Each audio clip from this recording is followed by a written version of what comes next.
So she was in I'd like to call to order the July 8th, 2025 Columbia Borough Council meeting. Columbia Borough Workshop. Could I have a roll call, please? Councilperson Zink. Here. Councilperson Kaufman. Here. Councilperson Stahl. Here. Councilperson Fisher. Here. Councilperson Kesey. Here. Councilperson Murphy. Here. Councilperson Brevard. Here. Mayor Litz. Here. Did anyone care to offer an invocation? If you'd like, please rise for a moment of silence.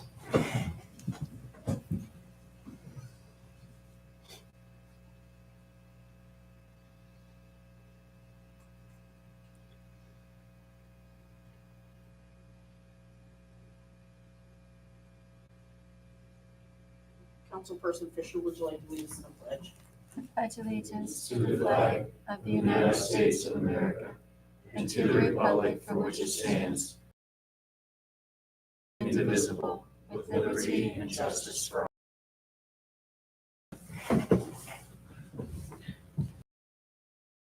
all. Sessions, there were none. Any additions, deletions, or reorganization of the agenda needed? Seeing none, could I have a motion to approve the agenda as published? So moved. A motion by Councilperson Kaufman, second by Councilperson Kesey to approve the agenda as published. All in favor? Aye. Anyone opposed? All right. Citizen comment on agenda items only. The first sign up we have is Sharon Lerner. Good evening. I just had a question about that meeting last night about the gentleman in the audience asked about the break-even price, and you said we couldn't comment on that.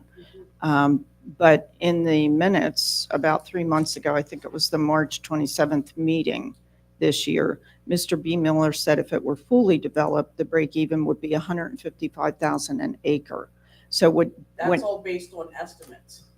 okay. That was based on estimates, and now we have more numbers to go on, so. Okay, in that 3 months, you got more numbers. Well, That changes that. In the 3 months, we awarded the bid, we got the bid. For Okay. I was just curious Yeah.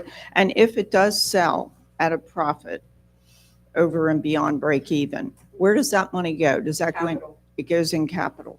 So it's not going to really help us out as far as, It came from capital, it'll go back into capital. okay, that's all I wanted to know. Thank you. I mean, it didn't come from, it didn't influence the tax increase, so it's not going to affect the tax rate when it's sold.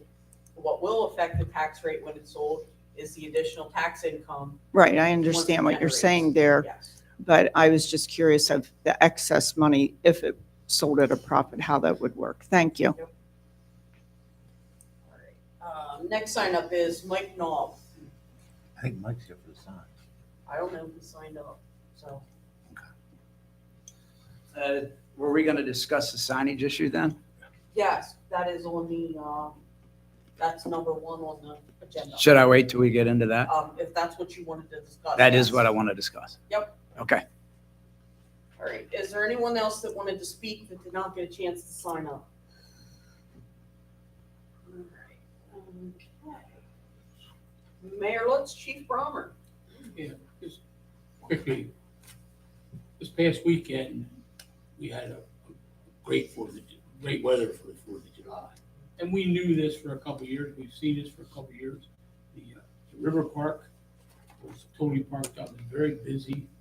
There was a lot of things going on, the week before. It was totally parked up. We had talked numerous times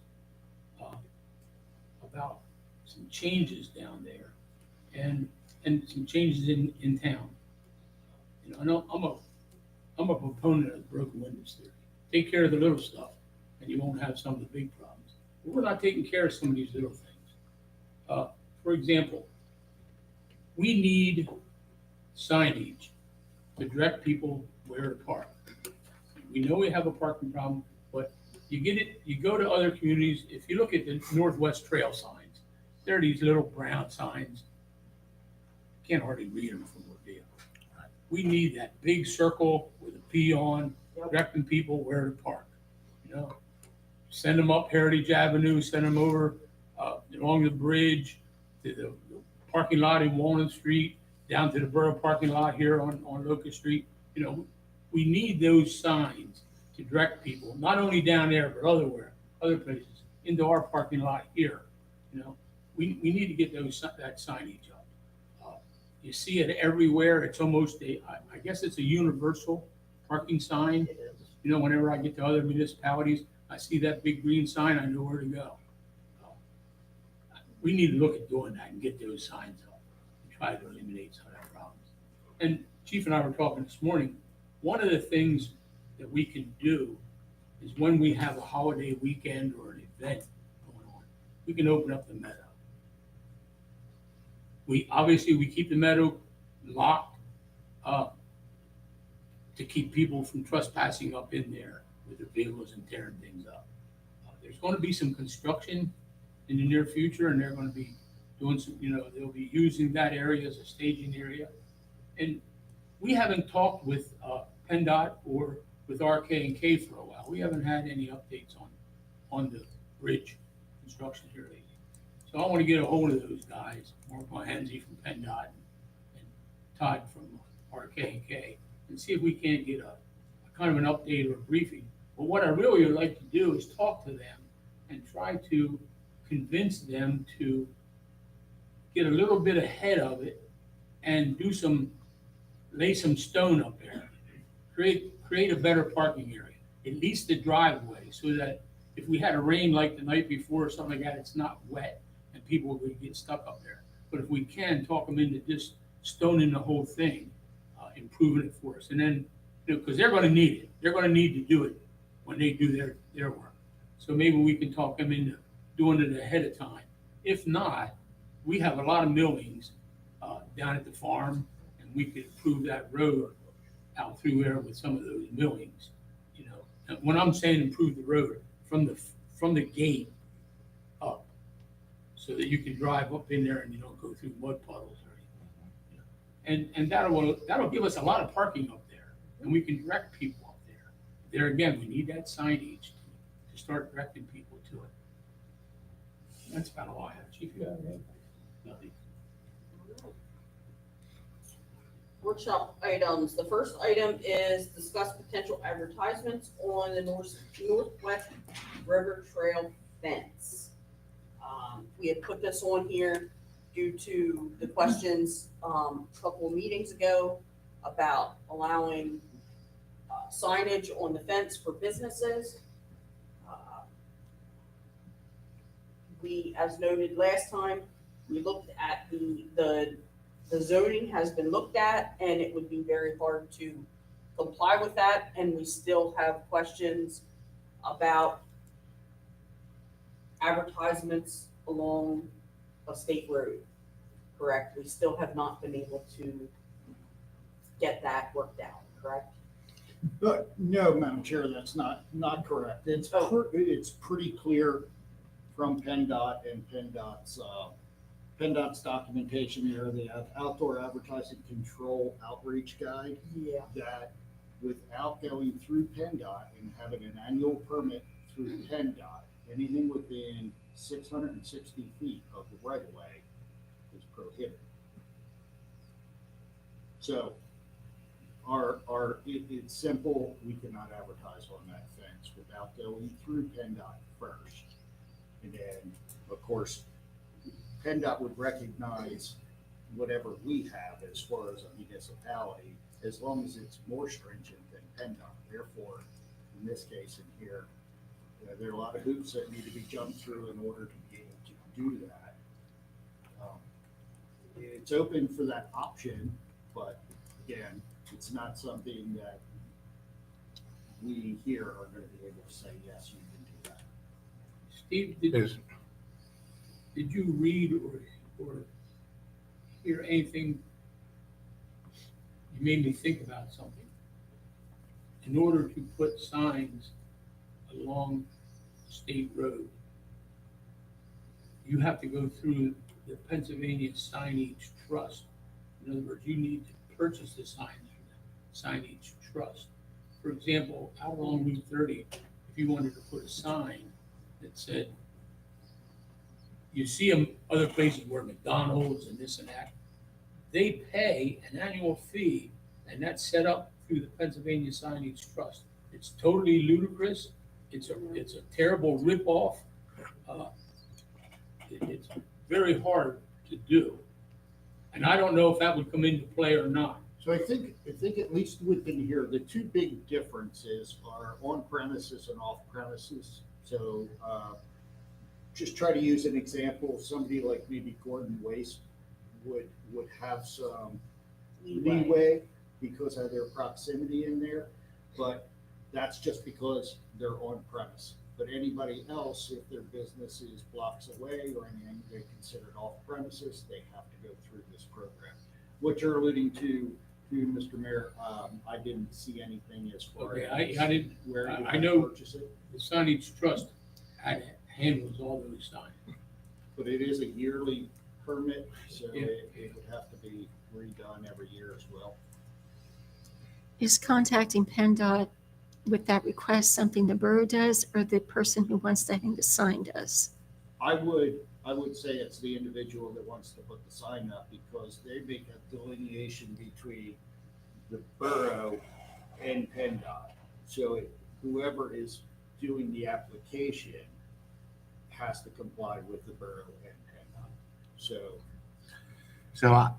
Steve, the way I read it, I would think it'd be in our interest to write up a generic plan, present that to PennDOT for a permit, allowing the borough to host advertising. And that way the borough can control what goes up, and how long it's up, and everything else. And that way it's only one permit compared to, because in the end, it's borough property. So that would allow the borough to go for one permit only for that fence line. And I think that's a doable approach. You know, I think that's something that we could certainly reach out to PennDOT and look at, come with like an overall plan of what we would like to do. The other part of this, or the other caveat, I should say, that would need to be changed is the zoning ordinance. Otherwise, the way the zoning ordinance is set up right now, you can only have a 6 square foot sign in each section of that fencing. There's a little bit of room for interpretation because of wall versus fencing versus is it between the post and the sections. But really the way I read the zoning ordinance that we have right now, we should look at changing our zoning ordinance in order to comply with the request that they're asking from PennDOT. So we can't change the zoning strictly for that fence. That is correct. To me, it would be more, of going after a special exception instead of changing the ordinance itself. I don't know. I don't know if think you that can would be, that's a heavier lift to get something through the zoning hearing board, because we would have to show that it can't be used for anything else other than an advertising sign. There's 5 criteria. Yeah, there was the 5 criteria. Right. And we would not be able to make that. I could look into some legal aspects of the zoning and see if there is something that we could do in that regard, but I agree with you. My concern is if you change the zoning, that opens up other areas. Absolutely. So I don't want to go that route. I'd rather get a better, clear understanding of our zoning ordinance, and maybe we can actually work within it. I mean, I agree with what Eric's saying too, because, and this is all for all districts not listed above, which this would fall into. I don't think we really ever, when this ordinance was written, I don't think they really took into consideration something like this happening. So now that it's happening for the first time, I think we really need to address it, thoroughly and make the appropriate change. Because when you read 15% of the area of the building side, well, does that mean, like you said, does that mean signpost to signpost? Does that mean the whole fence? Right. The whole, from beginning to end? I think we have to identify, I think we I have know. to split out and specify fencing as opposed to Right. building or Building. wall. Well, the problem is There's other fencing in the borough. Well, yeah, I know, I know and that's why we have to look at it holistically. where, But we actually, if we had fencing in there, it would Eliminate a lot of that. eliminate a lot of that question, because right now, we're trying to figure out where that fits, because nothing specifies freestanding fence. Do we know who owns the fence right. between River Park and Railroad? Railroad.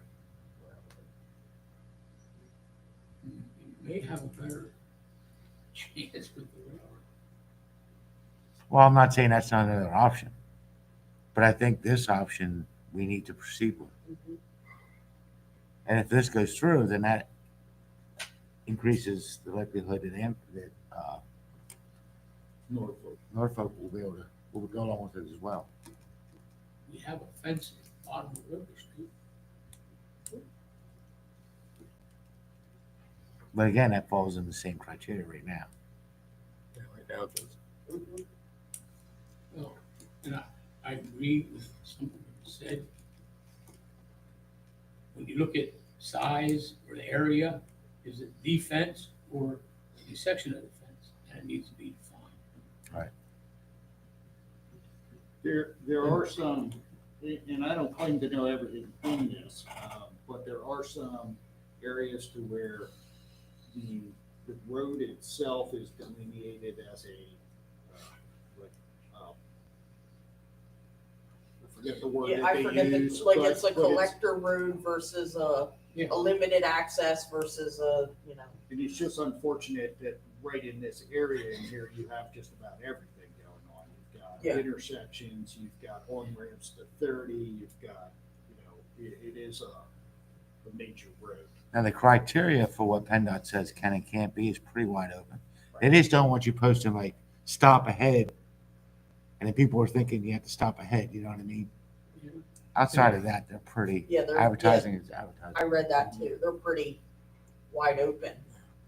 And that would be something then to where maybe the borough has some control over Right. the content of. I don't think we have control of that. Well, I think you would to a certain Kinda, extent, yeah. as long as it's not like adult content, those kind of things that. It kind of falls under the signage, like Yep. real estate and everything else. Okay. Mhm. Yeah, I think we're kind of, if we open it Yeah, up. because that was why we did the most recent change to our sign ordinance, because there was too much subjective stuff in there, and Gotcha.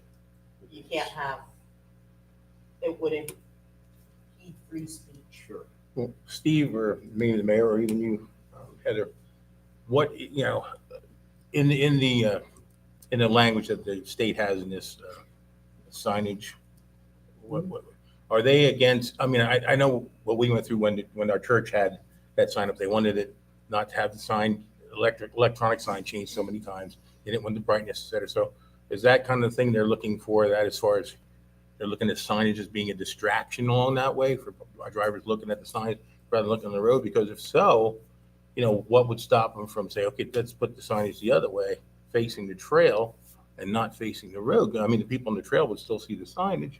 So, And from the road, it's just a white blank No. slate. No, the trail's on the outside of this thing. Yeah, on that one part, so there was, but when you go under the bridge there, That's under the at least genuine in some spots. comment, people on down through their vehicle. I don't think that's the issue, though. I really don't. No, No, that's not the issue. The issue is they want to control what they do. yes. Right. so they're following a Federal Highway Beautification Act of 1965. That's correct. Yeah. Now, I'm not saying it hasn't been updated, but I'm just saying that's what, so to answer your question, they're looking more at beautification than they are distraction. And that's why I'm saying, I think if we put a plan together and said our signs are gonna be Certain size, certain. 4 foot by 7 foot or whatever, Yeah. fit within each 8-foot panel, go to them. I don't think it'll be a problem for us to get that permit. I just think that's a step we have to do. Can I, And again, I agree with you 100% on that, but don't miss the section to where what you just said there, will pass for PennDOT, but won't comply with our. Oh, I already said though, that we have to look at that as well, and address that. Can I add something? The reason we're having this discussion is twofold. Number one, revenue generation opportunity was what sparked the conversation. Number two is to get folks down the river uptown. I think it's more important to drive traffic uptown than it is to generate revenue for the borough. And we're talking about the fence because that seems like a logical solution and it's available space that exists. I will say this, I'm having a conversation with Devin, the president of Oak Tree, about a digital display down in the river park. What does that look like to have a kiosk or something that has rotating messages on it? If that's borough-owned property, wherever it would suit to place that thing, I think that we should consider that as an option as well. It sounds to me like this whole fence thing, as simple as it should be, is almost insurmountable. It's almost ridiculously difficult. I know. Perhaps maybe plan B is a digital kiosk that gets folks to have advertising opportunities right in front of the folks that need to see it as they're down at the river park.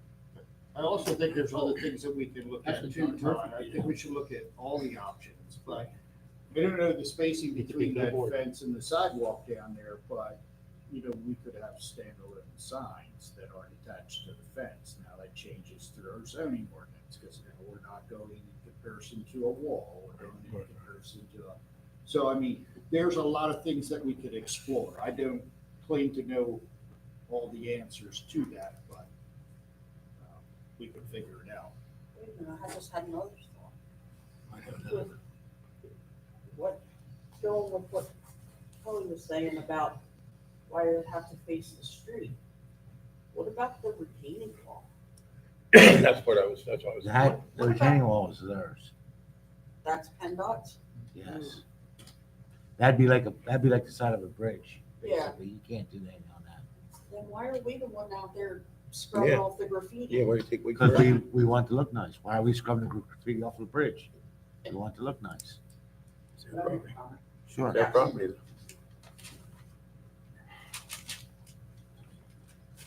Yeah, that's the problem. And I've done it anyway. Yeah, I know.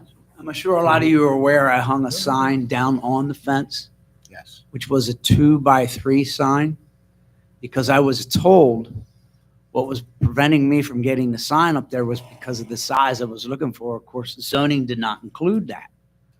But I was told the 2x3 would be okay to put up, which is why I went ahead and put it up. I wasn't going to spend the money on the sign unless I got permission to put it up. Somebody told me that, yes, the 2x3 would work. You're under the zoning, which is why I hung it. And by the way, that sign, I had like 6 people come in Friday and Saturday who saw the sign and said, I had no clue you were there. Not at all. So that's the reason I hung the sign. That's one of the reasons why we need them, I think. Here's my thoughts on that sign. PennDOT says they can come in and take it down anytime they want. Yep. If PennDOT comes in and takes it down, Yeah, but the borough took it down, right? no, nobody took the We sign. did. Oh, you did take it down? I thought so. Oh, I wasn't aware of that. I'm sorry. I apologize. In my opinion, until we get something in place, PennDOT takes it down, they take it down. If they don't, Yeah, I mean, it No, it's not doesn't like they're mean coming our down. zoning. Can I get that sign back? Sure. Okay. That's what I was thinking. What does PennDOT do to make sure there's compliance? they take it down. But they don't. Sure ain't doing So anything to the bridge. why don't we just, Yeah, they will. They will. when? Like who, did they walk Are they around? watching for it? No, Yeah, but I'm do they saying if drive somebody around? drive, if a So PennDOT someone official drives by and complains. sees it, they may go back and look it up and see if we have a permit for it. And There is a rail trail sign because it's a rail trail. Right. Did they go to PennDOT? They had to if it was a street sign, correct? That's the difference between, Independent and But Yeah. fence. to make it clear, I was told But the the river fence 6 sign- square foot would work, the river which is fence why I sign- went ahead and hung it. well, I think at the last meeting, we said that was according to the zoning, that, but we were still looking at the zoning. It wasn't you could do it. Well, I was told by an individual I could. One individual. That was me. Like I said, that was based upon what I said at the meeting. That's what we were talking And I about. I didn't said, really I can get a 2x3 made. Okay, and hang it up. I said, it's within the zoning. And that's why I hung it. I hung it up the day before the 4th of July.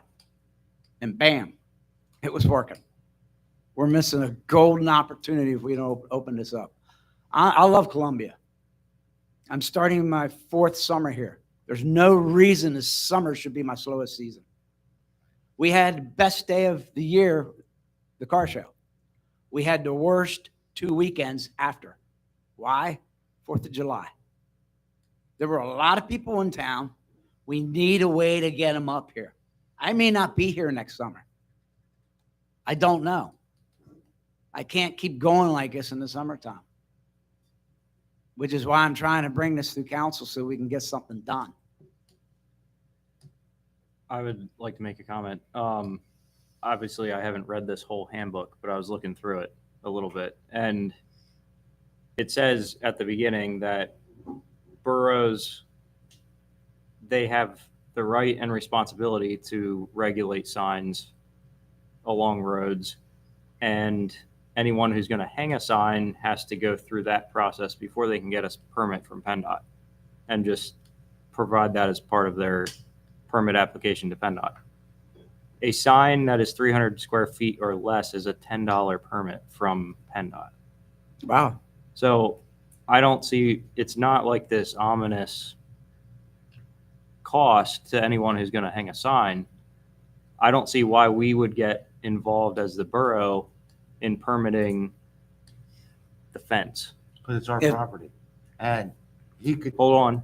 come out But- with how many signs he wants. I think we should regulate, like, there's regulations on spacing. So in Yeah. boroughs or cities, it's 100 feet between signs.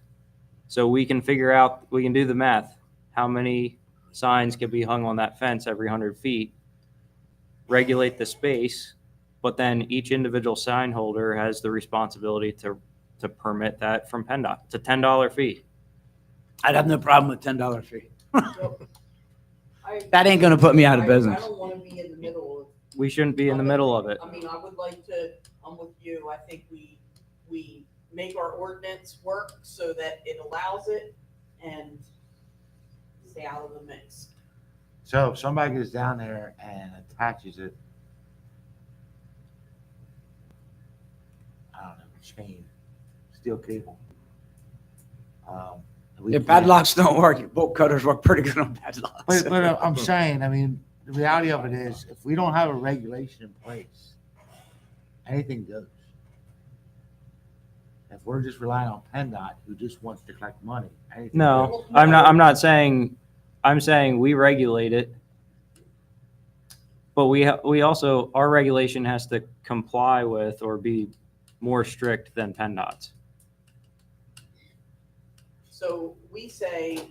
Or this is, actually, you know, what's there. it doesn't have to be more strict. It's just that the sign holder would then be responsible to follow PennDOT's. But obviously, we don't want signs that are bigger than the fence section, you know, sticking up 12 feet, right? Right. It's not going to be a 600 square foot sign. Blend in with If the he wants fence. to buy Yeah. it, if he wants to spend $100 on a $600 permit, on a 600. $10 permit, I thought it was. Well, no, I'm saying for a bigger sign. Bigger sign. then I'm just then we saying- lost control of that. I think we write it in as how we want it to Be look, one section. to beautify the borough and to help the businesses. But then each individual sign holder that gets that space, maybe it's an annual application for us as well. But that's what, it's basically saying the same thing I am, except for I'm saying, let's go for a one-time permit, not a one-time, and as a borough collective annual for the whole thing. But I don't think you can do that. Sure you can. I don't think it, because it's each individual sign. Right. Needs to be approved by PennDOT.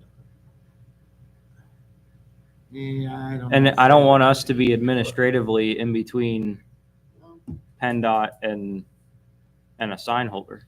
Right, I mean, I read it the way you did, that it would be one sign, so it would have to be all the businesses go together and get one big long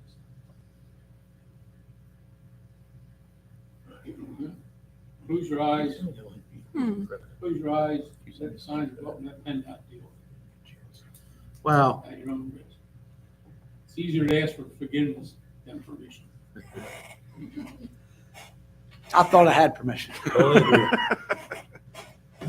So you're saying it can't be individual signs, it's just one big No. sign with all the. That one I makes said sense. If we were involved, the way I read it is that we can have one sign, so it would have to be one big long sign.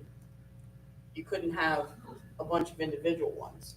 If we were involved. That's not the way I read it, but I But could no, I don't know. I mean, I think we're all doing the same thing, just trying to interpret what PennDOT says. So Peter, are you saying that, like, say for an example, a business owner wanted to put a sign up, so they would come either to Borough Council or Planning Commit, or whoever the appropriate board would be, with their idea for the sign. We just have to give them a letter of approval, and then they send it to PennDOT with our letter, and they approve the permit. Is that, In other words, any sign holder has to follow any borough regulations and apply for any borough permits before applying for the PennDOT. Whether that it's sounds pretty simple. required or not. Anyway, like they just have to make sure that's done first. Mhm. And I did not read this whole thing, just to be clear. I was looking at a few I things. tried to get through most of it, but it got to a point where it was, There's a whole nother packet that's related to this as well, so. So who would be the appropriate person to go through all that? we had to have a contact with PennDOT, find out actually what is and what isn't. What about talking to Brett Miller right down the street here? Could he have any influence on this at all? Absolutely. He'll put you in, the only thing he can do is give you the name of the person contact. 'Cause that's good. That's a good start. yes. Get him involved. Yes. He can definitely point you in the right direction. So The house has control. the question I have is, are we going to regulate the use of that fence as a borough? You should. Right. It's borough fence, right? Right. And it's borough property. No. I thought that's what was brought up in one of the other. It's PennDOT property, but the borough has to maintain it. Are you sure about that? Yes. I thought it was discussed in other meetings that it was No, borough property. I had an email that said that it's PennDOT property, but we have to maintain it. But right? it goes off into the trail, and that's borough property. Right. Oh, so it is borough property. That's what I understand from other meetings. Yeah, see, I was told something else. So I did everything I could to figure out who actually owns it, whether it's us or PennDOT. Now, there was a couple car accidents that actually took out part of the fence, and our insurance paid to have that repaired. Hmm. So Interesting.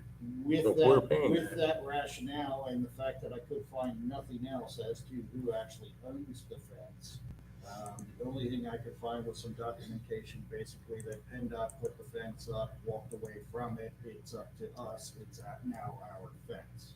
So So it's like a turn So- back deal. kind of. So, in my opinion, from what I found, it is the borough's fence. Okay.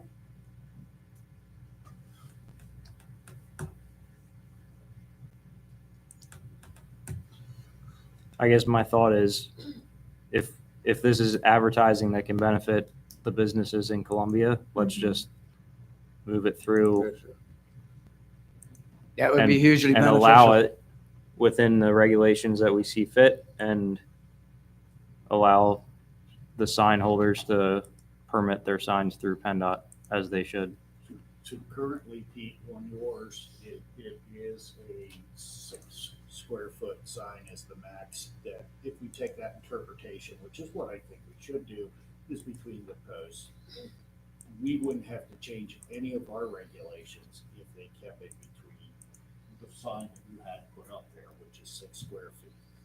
It's a smaller sign, but if they stay within that and we just require them to permit through PennDOT. An 8x4 would be nicer, but my little one was working. The 2x3 worked, I mean, at the current zoning. An 8x4 will just go against all our zoning and. Well, what I'm saying is the 2x3 was working. So, It's fine and that's with what I'm 2x3. saying, without changing, I'm trying to see how I could help Right. it currently, right now, fast.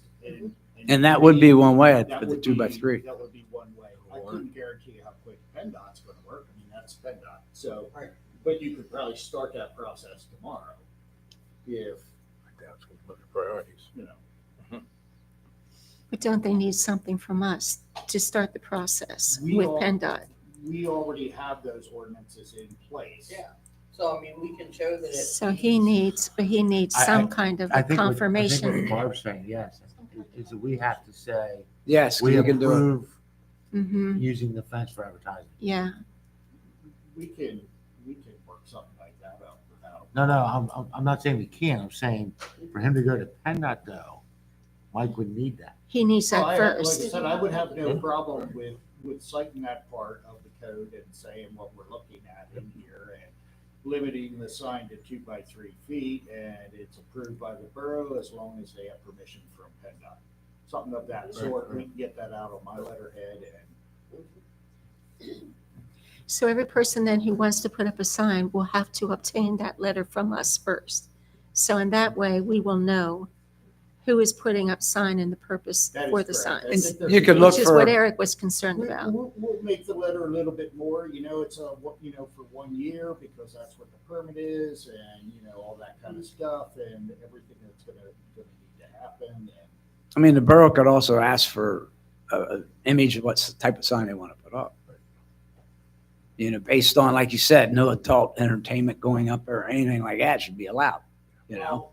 Well, that's what you were saying. Yeah, Well, it's, After they you changed can't it already. limit that kind of stuff. I would say you're probably gonna get yourself into some issues if you say like stop sign down here, one way, or no, I mean, there's gotta be some limitations that PennDOT will certainly make sure that you Right. don't do. Right. Nothing. But content, you can't limit content. We don't have the problem. But a picture would say help stop. Okay, thank you. Yes, Frank?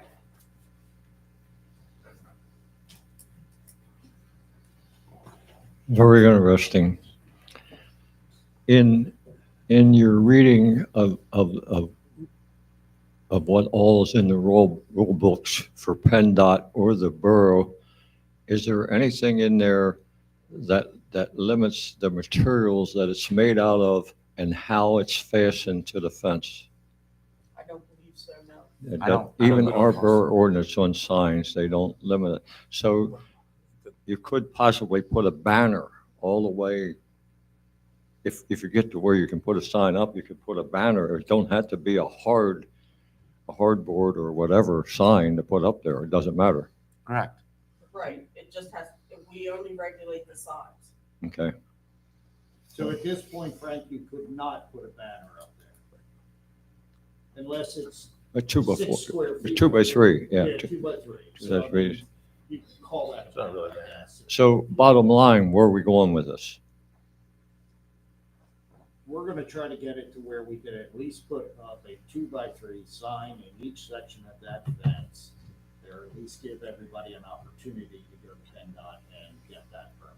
And how many of them 2x3 signs can we put up? What's the spacing between them? 100 feet. If you go by state. Is that what PennDOT That's specifies? what So 100 feet, Frank. 100 feet, you put 2 Unless signs. you get, At this point, we're trying to get yours back up. Let's start with that one. Yes, Sharon? So you talked about freestanding signs for a minute, and I just wanted to question that. There's a Masonic sign that had been erected maybe within the last year down in that same area that he's referring to. And I just wonder, how do we know that they went through PennDOT and all? I mean, it's a metal regular sign.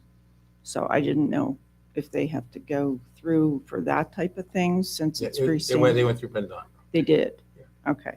And also, I'm just going to say this, I don't really have a problem with the whole thing of the signage or anything, but I do have a problem with an individual counselor being able to give permission to a resident to do something.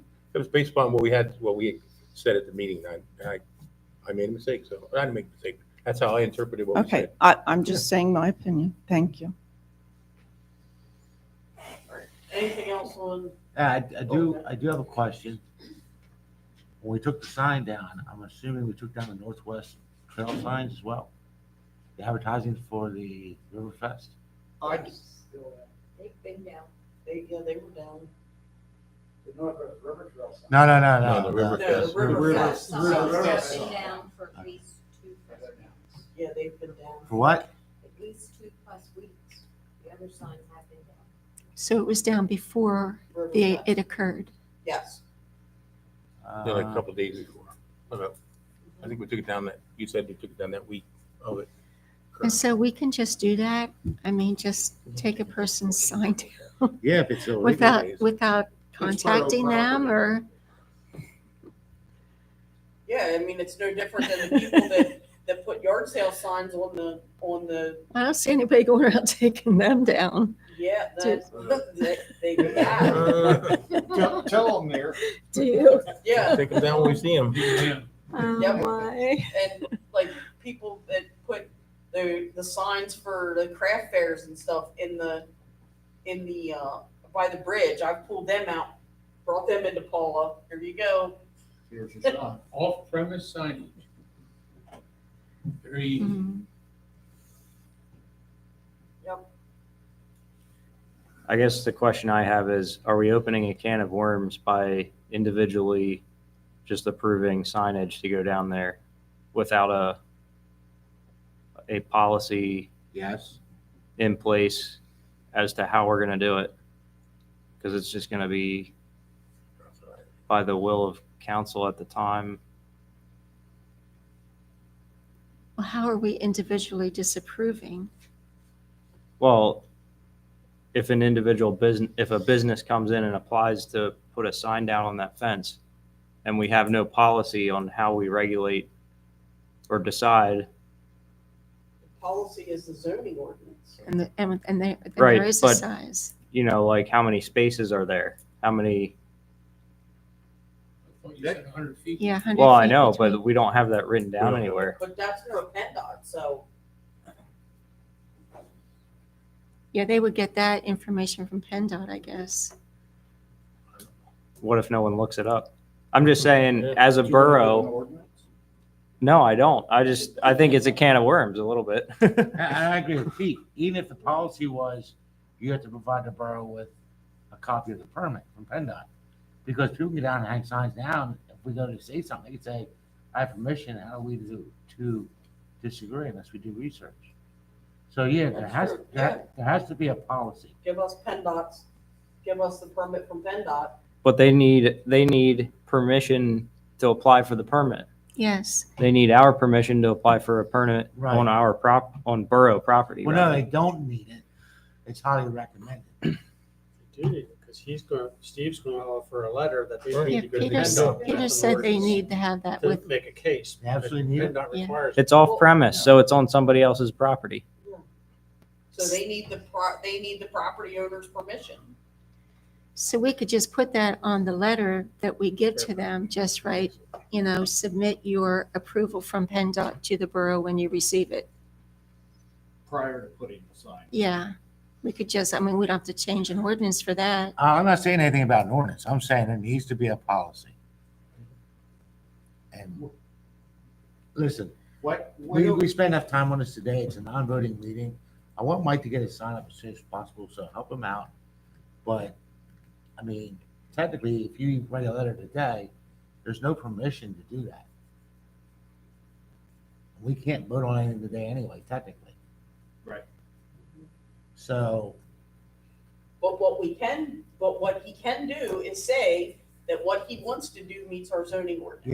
yes, and that's what And I'm saying. that's all, yeah, That's what your letter. that's all we're trying to do is say, do you meet our zoning ordinance or not? But I do fully believe we should have a policy in place at some point. Well, with the At least for legislation, construction, though, yeah. we'll work on Yeah, that we'll work through legislation. construction get a policy together, material bring it size. In front of council, but in the meantime, as long as we stay within the zoning. Yeah. We'll do that. Because again, nobody really knows about PennDOT. That could take a year till you get your permit, and then you'll have to renew it again for the next year. You know, And it's, that's crapshoot. we just don't know. We can't give it to you, but if you want to, That's up to you. But now you're gonna get. Like PennDOT's gonna remove it. codes. How you gonna So what? do we, yeah, that's not, yeah. Heather, council, this gentleman put a sign on the fence. Why didn't we let that there? Whose ordinance or whatever was he violating? The boroughs, Yes, not the states? no, the boroughs, So that's why the borough, okay. hold on Now, a second now. I thought it currently meets the zoning. We didn't have clarity on it at the time. but It's off-premise. it's signage. off-premise signage, and we didn't give permission for the Okay. off-premise, for a sign to be put on our property. That's what the ordinance is for that. It's two different things.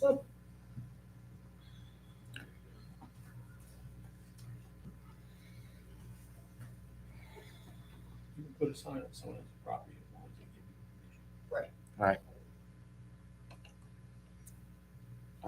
Northwestern. So are we giving him permission? That's what I'm asking. Are we giving him permission? That's what I'm asking. We can as That's a what he's body. asking. We can as a body. I know, I'm saying.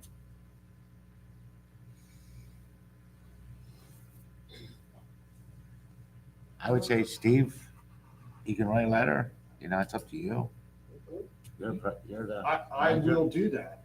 I will write him a letter that he That's- complies with the zoning. And then because we- currently What? the, He can do that I know he can do that, because it's borough property, and it's he can give those permissions. Yep. Within the code. within, as long as it fits It the is open. code, and It as is long as open. it complies with the ordinance, he is more than able to give permission for off-premise So, signage. so the process exists. I think Mike's big concern is Mike gonna put the sign back up. And I'm saying. Does that have to wait until he gets permission from PennDOT, or is it the ask for forgiveness later kind of thing? If the borough manager gives him permission today, Let PennDOT deal with it. Let PennDOT deal with it, and if they don't like it, they can take it down. right, Is that what you're saying? Because I want him to have clarity right. what his next steps are. And Years Steve will get a ago- letter, and you can take it up Years to ago, the the state. borough put no parking signs on 462 in front of Smith's Hotel.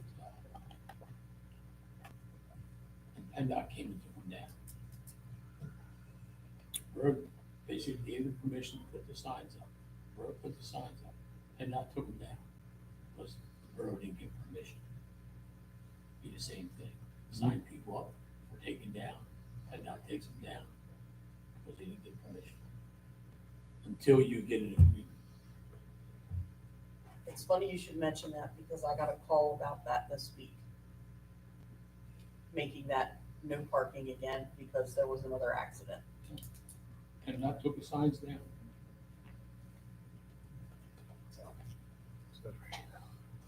All right. We're all good. Any final words? All right, next item.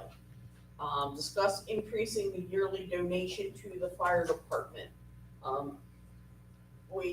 Three of us had a meeting last week with, some of the people from the fire department. Jared Warninger's here tonight, to talk about what they were asking. We advised we can't make any determination until we're working on the budget, but he wanted to put this, on our radar now for when we are working on the budget. So Jared, you wanna?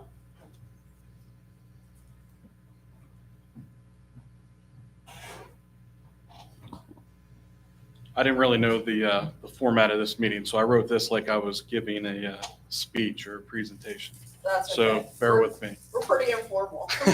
It's work session. So good evening. My name is Jared Barninger. I'm a lifelong resident of Columbia Borough and president of the Columbia Borough Fire Department. I'm here today to request additional funding for the fire department and to explain why it's vital for the continuation of our commitment to serve Columbia Borough and the surrounding communities. First, let me give some background and context. I've been a member of the fire department for 25 years, and I've been the president for 6 months. I had no clear understanding of the finances of the department. Just like everybody else, I thought the fire department was swimming in cash. And after I was elected, I received our financial report from 24, and it wasn't as great as I thought.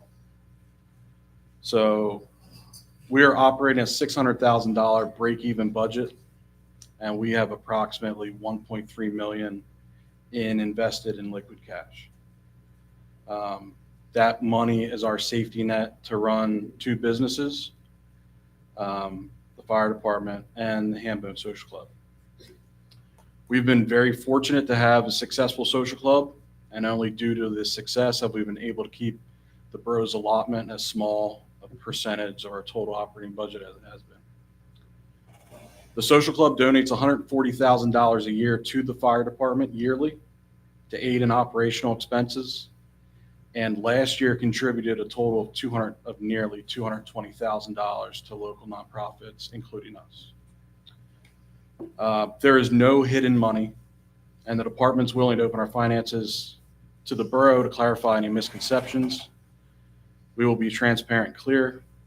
We are not in a dire situation, although I do have some concerns about our future. Most of you may know or have heard that we're in a process of replacing our ladder truck.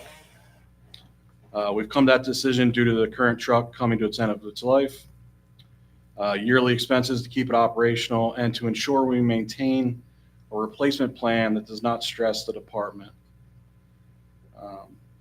All prices have risen, but specifically prices of fire apparatus have risen drastically in the last 20 years, worse than most personal vehicles or industrial equipment. This spec ladder truck is quoted at $2.2 million. We're ready to sign for this vehicle, but we have reservations due to the total price and the yearly payments. In addition to the ladder truck and its payments, we're paying on our engine and engine rescue until 2029. We also have a desire to renovate our community hall, which has been outdated for quite some time. Also, there might be opportunity to purchase property on our block to provide more room for expansion or parking. I say all this to provide a bigger picture into the major expenditures that could arise in the coming years. These purchases might not sound necessary to some, but there are also operational expenditures that are even more cumbersome. National Fire Protection Agency, NFPA, mandates fire gear must be replaced every 10 years, regardless of where. So that PPE currently costs about $6,000 to fully outfit each firefighter, and we have 60 firefighters. Our self-contained breathing apparatus, or air packs, have a 15-year life cycle and currently cost $5,700. With 1 air pack per seat, we got 30 seats. For the first time, the department's considering a capital campaign. Our intentions are to reach out in some capacity to all borough residents, businesses, clubs, foundations. The amount we could be gifting is undetermined. Most estimates anticipate 15 to 25% return. However, it's not likely to be recurring money, which is what we desperately need. We are requesting $300,000 yearly from the borough. It's a $189,000 increase. This amount would allow us to continue to receive our 110 allotment, which is currently used for insurance and fuel, and allow us to create a fund for fire apparatus replacement. In the first 4 years, these funds would be consumed by apparatus replacement, debt payments, insurance, and fuel payments. However, in year 5, both the engine and engine rescue would be paid off, which would allow us to put $100,000 into an investment account for the sole purpose of apparatus replacement. with the intention to grow this account for future apparatus purchases. In an effort to be transparent and clear, we do understand our ask is not small. This increase would take the borough budget line for public safety for the fire from $256,000 to $445,000 if there are no other increases. A total tax burden of $395,000 to the residents, with the remaining $50K coming from the state fireman's relief fund. However, this amount is only 11% of the police budget, with the fire department receiving 9%. We're currently receiving 4% of police budget. Still, this comes as a significant cost savings compared to a paid department, something we do not want and the borough cannot afford. In conclusion, times have changed, and the Columbia Borough Fire Department is not exempt from these changes. We have poured countless hours into the organization through meetings, fundraisers, and training to ensure that we can continue to provide the best fire safety and emergency response. Volunteerism is down across the Commonwealth, but Columbia has always taken care of its own. Please increase our funding so that we can continue to meet the expectations of the borough residents and take care of our own.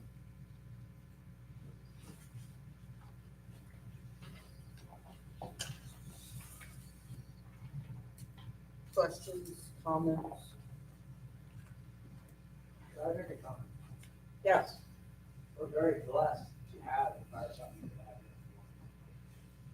Where I live, we don't have a social club to help support. The community here and through that social club does a lot to help them. We're kind of spoiled here in Columbia with that. I think we need to do everything we can to help support the fire company. They play a very, very important role. So Jared, thank you for giving us the full picture of the fire company. I don't think that's ever been done before. It may have, I'm just not aware of it. Secondly, your nest egg is probably bigger than our nest egg right now. It is. We want to help. And I don't think what you're asking for is unreasonable, yes. So, I mean, if we can find a way, I really want to go that way.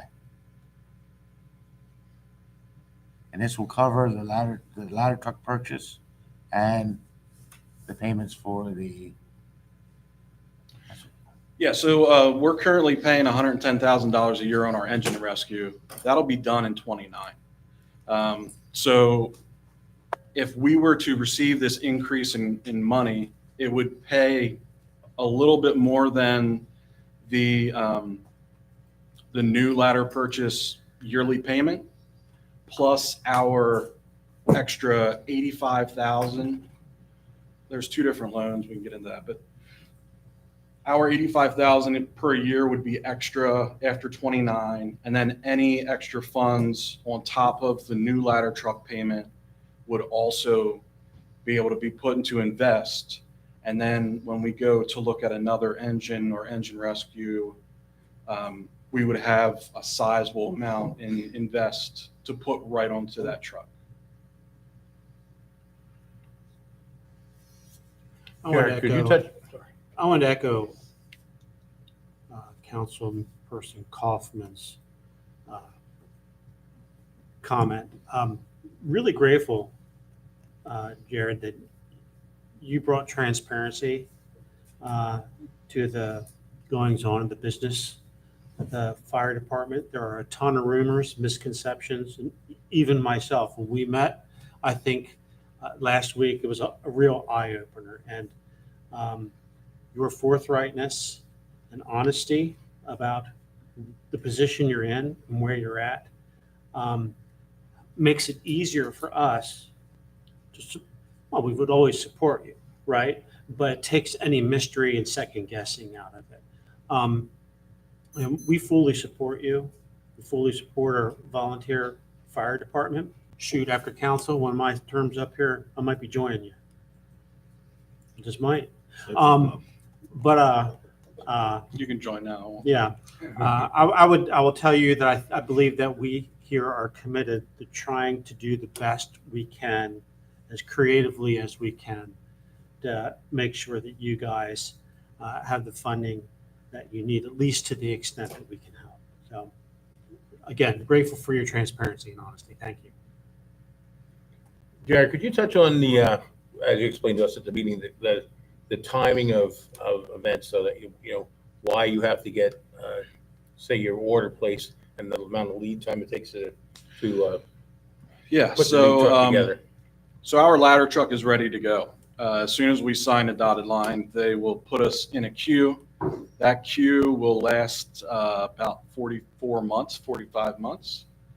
And then, 44 months.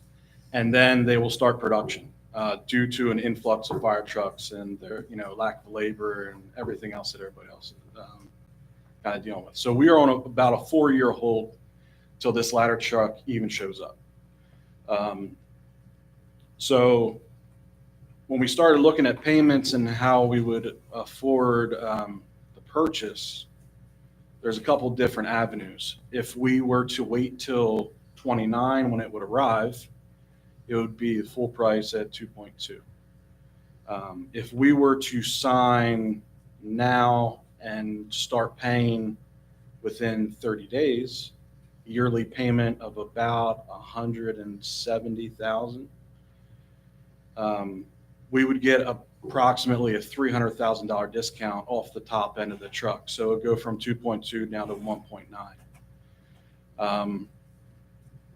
And when we started looking at replacement plan for fire apparatus, with these high dollar trucks, and we currently have 3 like frontline pieces that are going to cost us much money, we are trying to go somewhere between a 5, 7, 10-year replacement. So we're constantly purchasing, so we're not overwhelmed with, $4 million in 10 years. But when you start looking at the purchasing, if we were to wait until 29 to start paying, it's a 15-year repayment. So we would get into 44, 45. We're going to need to replace our current engine and/or engine rescue probably around 39. So the model's unsustainable the further you go because of the repayment and the frequency at which we're replacing fire trucks. I mean, potentially you could push them to 30. That's what we used to do. But because of the advances in technology, trucks are less reliable, especially with electrical issues and things like that. And then once you get to be that old, then it's difficult to replace parts, obviously. So we were hoping for a 20-year replacement on these mainline pieces, knowing that we also have 2 squads, 2 boats, fire police unit. There's a lot of other expenditures there. They're just not as large as these. So we could definitely fit them into our budget if we needed to. But like I said,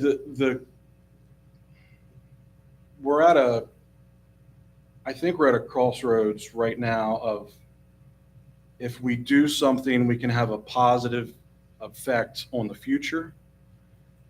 And if we don't do anything, then your guess is as good as mine. Jared.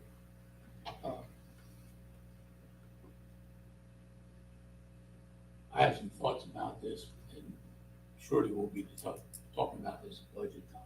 But I have to ask this. You mentioned about a capital campaign. Mm-hmm. And I remember when Columbia number 1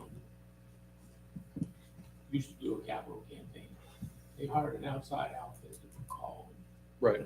I never did hear how well they did on that, if that was successful or not. Now, let me say, I understand that you need to have dedicated monies, not a wish list of a guess as to how much you may get off of capital campaign. Right. But but it is a way to gather funds. Yeah. And what really took me back a little bit was, we don't do that, okay? Some of you fire companies don't do that. But yet, I get requests for funding from other municipalities. Just got one last week, I think it was, from Mount Joy. And I know that we run pretty darn close to 50-50 in Columbia and out of Columbia calls. You know, and so it almost, sometimes I almost want to say, we got to get those other people to help pay, you know, and I understand mutual aid, don't get me wrong, but as other companies, to me, it's almost like, as other companies fall apart, they're relying more on Columbia. Maybe they have to flip the bill a little bit. Well, And I know it's difficult. so this is difficult for me, and I think, well, okay, let me address your first piece. The reason we have not started a capital campaign yet is because ultimately fire protection is the responsibility of the borough. And I wanted to speak with the borough first. Yes. I know that there are different avenues for affording my ask. One of them being a fire tax. Now, I would refuse to do a capital campaign for residents if we are assessing a fire tax. I do not think, I don't know that it's moral or ethical, but like, I don't want to say, hey, give us money, but we're going to take it anyway. I understand you. So I don't, and I'm not saying we're discussing a fire tax. I know it's a possibility, but that's one of the reasons why I wanted to come to the borough first, was because I'm not going to ask Mrs. Smith for money and then she's going to get it taken out when our taxes come through also. You know, we're in uncharted territories. You know, I came from Susquehanna. You know, Susquehanna, we just did fundraising, had a club, and I never knew what happened at this level with presidents or fire chiefs coming in and asking for money or anything like that.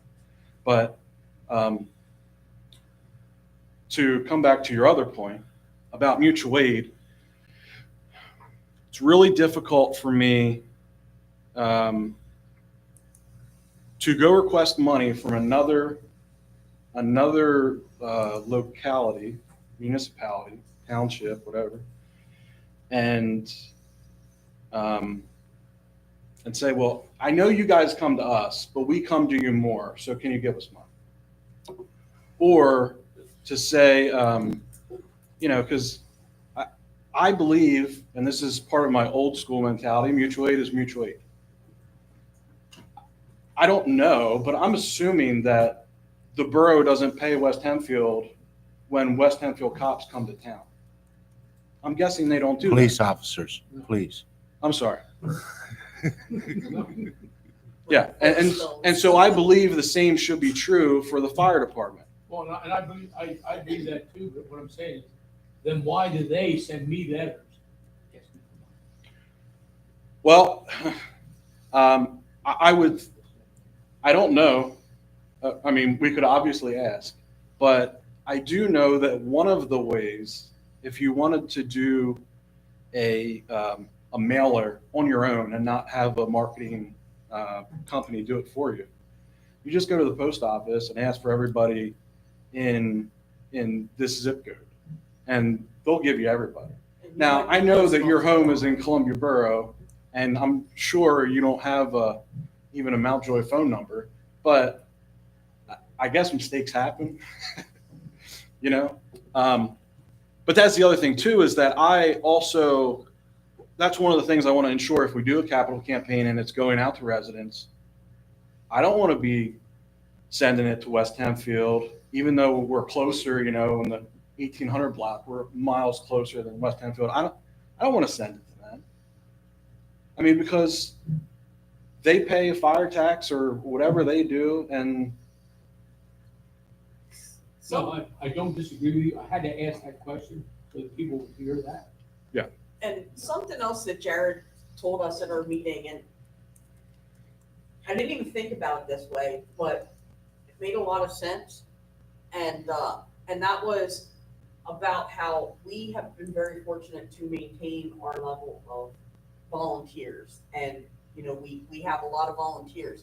And part of that is because we actually run a lot of calls. Yeah. Volunteers don't want to volunteer at a fire department that doesn't see action. They want to see action. And because we see so much action in our mutual aid, that is actually helping to stimulate the volunteerism and getting the younger people involved, because they know if they come here, they're going to get a lot of action. right. And I think in the last 10 or 15 years, there's been a lot more municipality involvement with the fire departments, but there's still a lot of townships or boroughs that just, you know, let the fire department do fire department things. And so, you know, it's worrisome to me, going off of what Heather said, was if we go ask West Hempfield for money, and then, or West Hempfield residents for money, and then they're like, we're not going to do that, we'll just take you off. Then we're going to run less calls. You know, it's going to be less engaging for our members, and we have the opportunity to make an impact, but we'll never go because we'll be removed from those box alarms. Sure. There's a lot of politics involved too. Yes. Oh, yeah, you know, like I said, I didn't disagree. I had to ask that question because I know people ask that question. Oh, I know. Yeah. Jared, when are you looking for a decision from council? About 3 months ago. So, I mean, honestly, to go, I think Kelly touched on this a little bit, and I might have skipped over it, but there's quarterly increases on this money. So we know that every quarter we're going to hit another increase, anywhere from up to 3% on the cost of this truck. So the longer we wait, the more this truck will cost. and honestly, I do understand that.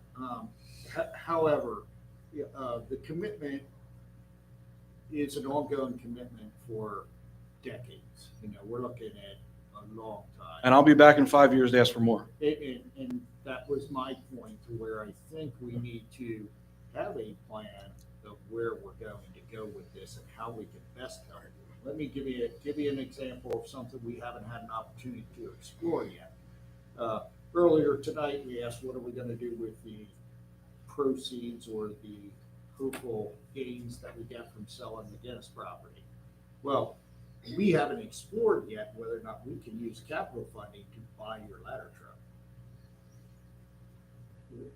That's a possibility. So rather than entering into, say, a $300,000 a year nonstop for the borough, we might be able to just buy you a $2 million ladder truck and then look at things in the future. As I'm just letting you know, I think that there's everybody supports you. I don't know of anybody who doesn't. I just think we, as tight as we are in a budget, need to kind of step back and say, how can we best do this for the borough as well? Because right now, we really do not have any money. That's a good point, Steve. If I remember correctly, we did that with the traffic safety vehicle. Yes, we did. Well, I think that technically, I think they're under Mr. Brommer. Hmm? They're under Chief Brommer, technically. Yeah. I mean, But But, I mean, the vehicle is the purchased. other thing that I was thinking is, you know, we're on the verge of selling the firehouse. that's what worries me about capital money used for fire trucks. I mean, in all sincerity, and it doesn't have to be anybody on this panel, but we could turn over next year or the year or 2 years after that, And council could say, we don't like what you're doing. We're just going to take your fire truck and we're going to give it to Wrightsville or Marietta or whoever. And I'm sure it's a lot more complicated than that, but it's not unrealistic. It has happened before. You guys see news articles about those kinds of things all the time. So, Well, but honestly, Jared, we could sit here tonight and say, we're gonna give you this money recurrently, and 2 years, or, well, next year, or 2 years from then, someone new sits up here and could say the same thing. Because it's every year, the budget has to be approved. So right, no, I you're in understand. that situation too. Yeah, I do understand. But, and this is not one of the things I put in, maybe I did and I don't remember, but, you know, we've been a consolidated apartments for 10 years. And to my understanding, we have not had an increase in 10 years.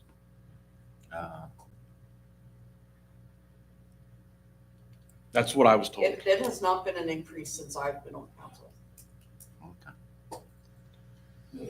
No, what we did do, Eric, and what you might be thinking of, is we had like 4 different line items for things, and we put them all into one and gave it to them, because we had like the line item for fuel and this and that, and we put all those together and gave them that one pot of money. I just remember when it was $5,000 a fire company, so I'm just saying. I think we understand. I think we can do something. We just can't make that commitment tonight No. as to what that's going to be.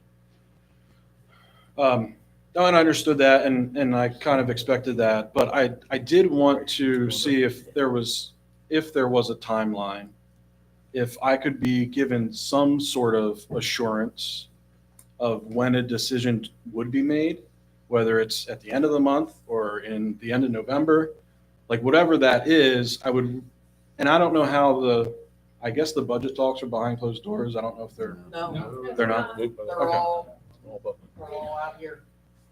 So, I mean, I just, I would like, I'm coming here for an answer. I know I'm not going to get an answer, but I would like some sort of timeline or something that The I can kind budgets- of go back with. Budgets are usually approved by council in early December. Generally, they're advertised in November for December meeting, correct? Right, but we would have it pretty well nailed down sometime in November. The only exception would be if we go the route that Steve talked about, using capital fund. And I said, I know you understand it. I understand you don't want that, but. You have to understand, that's a different conversation. That's what I'm saying. That may If end you up, give me $20, I'll take $20. right. But, I mean, that's a different conversation for sure. And, Right. That may become a more feasible option for the borough than actually the other way. But I think sitting here today, you can surely go back to your station knowing that you have full support. We're going to do everything we can to get to that, the asking that you're asking for. Just to, because I'm a numbers person, the 300,000 is just under 3/4 of a mil. Because 1 mil is 440. Are you prepared to raise taxes by 3/4 of a mil? well, no, you'd only be raising taxes by $500,000 because we're already getting 110.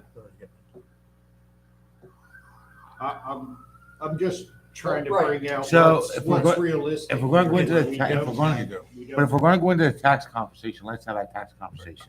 The reality of it is, we had to raise taxes because prices went up and there was no assessments done on homes or properties, period. So over the last 4 years, everybody has seen their values double, triple, and there hasn't been an assessment because of COVID and everything else.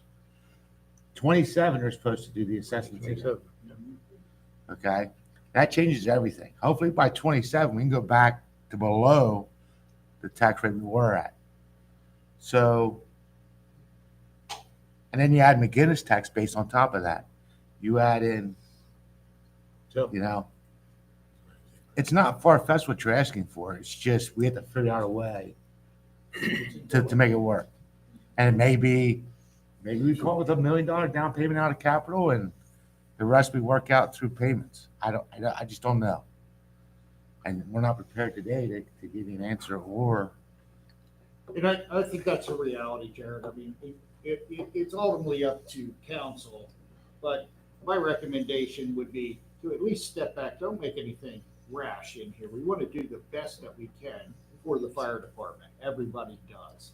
But we also can't get it to the point to where the borough can't afford to do what they want to do. Right now, we have so many projects that if they sell, our whole situation changes. But if they don't sell, we still have to pay our bills. So that's all I'm just trying to say is let's at least take a breather in here. I'd love to be able to say, council, sure, give them 300,000 or, every year. I'm a little bit stepping back as well because we don't have a finance manager. So I'm trying to play that role as well as playing the zoning role as well as, but my recommendation at this point is don't be emotional about it. Sit here, figure out the facts, and let's get this right and do the best that we can as far as that. But Can I ask you a question now? Can I, just one Sure, second? Sure. I don't mean to be combative or to nitpick, but I heard you say if we do this, we can't do what the borough wants to do. No. You said Yeah, then- you said we have to make sure that there's enough that we can do what the borough wants to do, or Yeah, something to that effect. It wasn't my intention to have it that way. Yeah, and my only point is that this isn't something the borough should want to do. It's something the borough should have to do. Yeah. And that's my only. And I apologize if it came out that way. It's not, it's our bills. It's our bills debts that we've already made. So it's not what we're trying to spend or any plans or anything that we have, but all our commitments right now, we have the fire hall, we still need to sell from 10 years ago in the consolidation, those kind of things, if they come through, our situation's better. But I can tell you right now, our capital fund is empty. So we're working off of, at this point, until something goes into the capital fund, we're looking at, this is gonna come out of the general fund. And right now, we don't know if we have money in the general fund. Last year, we raised taxes just to meet our obligations at the time. So I don't want to, I just think it would be, I just think they need to step back and take some time and look at the numbers, that's all. That's really. No, I understand. And we understood. I mean, this is a big ask, and we understand the implication. I mean, the budget's posted on the internet. Everybody go look at it. So either money gets moved around, or there's no increase, or there's a fire tax. It's one of those three, or capital money.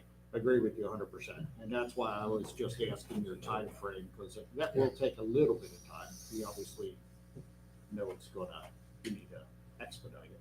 But And Jared, the one thing I just wanted to ask you, as far as this timeline you're looking for, the uptick to $300,000, the answer we're giving you, we'll know in November. That's for our 2026 budget. I mean, just so we're all clear.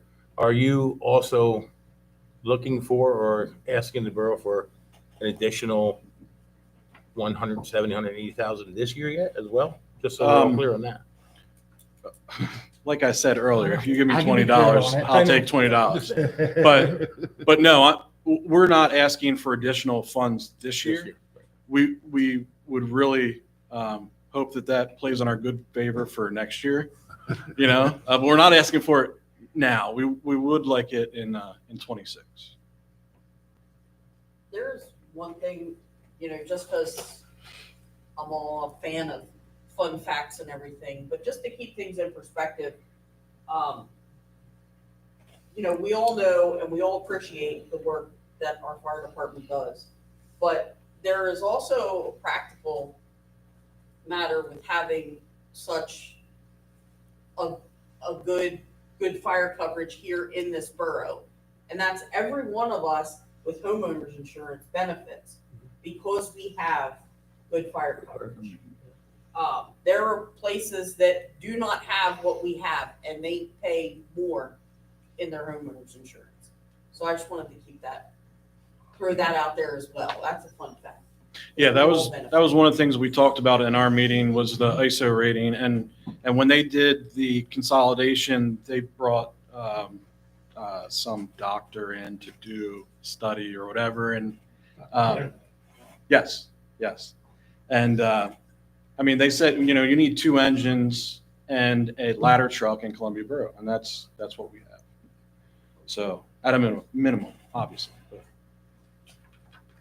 So, yeah, I thought that was What interesting. would it look like to have a fire tax legally and Well, what it is, that's one of those special assessments that you can do, and it gets added into the property tax. It's just itemized out on the tax bill. There's the property tax, and then it would be like the fire tax. And whatever we raise from that fire tax can only be used for the fire department. It's like earmarked. Well, It goes into a special account. That's mostly true. And everything. You can still pay hydrants. Well, You can right. still pay your workers' comp. Yeah. why would you say it's a bad move? Because of what Heather just said. Once you set it up, it can only be used for that. If you make it a line item in your budget, then it has to be reconciled through the council. Well, I mean, it would still be a line item in the budget. I mean, you'd still have to show. That money is going to go in a payment. When you do that, it's going to go in a payment. You could raise or lower that millage rate though Yes. to match the need. Right. Yes, you would set the Basically. millage rate. You're better off. We shouldn't be getting into budget here tonight. You're better off breaking out your departments in your budget and showing them as mills. And then you see and you can follow it. For example, if you say, okay, we're going to allocate 1 mil to fire service, and that's in your budget as a line item. Okay, then you treat it just like police, public safety, anything else. You treat it that way, but you break it out and you show the public, here's where your money's going. A mill's going here, 2 mills going here, 3 mills maybe going here, and you show that in a pie chart to the public. This is where the money's going. And then you're controlling it all and you're budgeting every year according to that.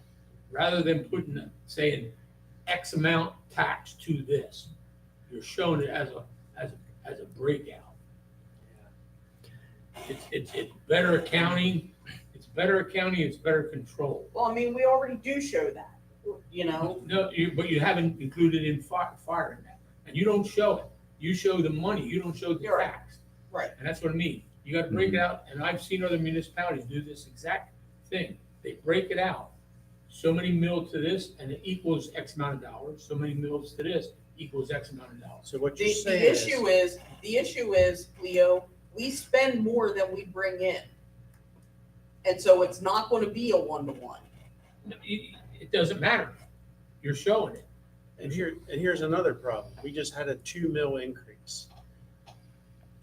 That's not going to cover the ask that they have. If we do have to increase taxes in order to make the payment that they're asking for, I don't think the people in the borough are going to appreciate another 1 mil tax increase. I think there's no more appetite for a general property tax increase.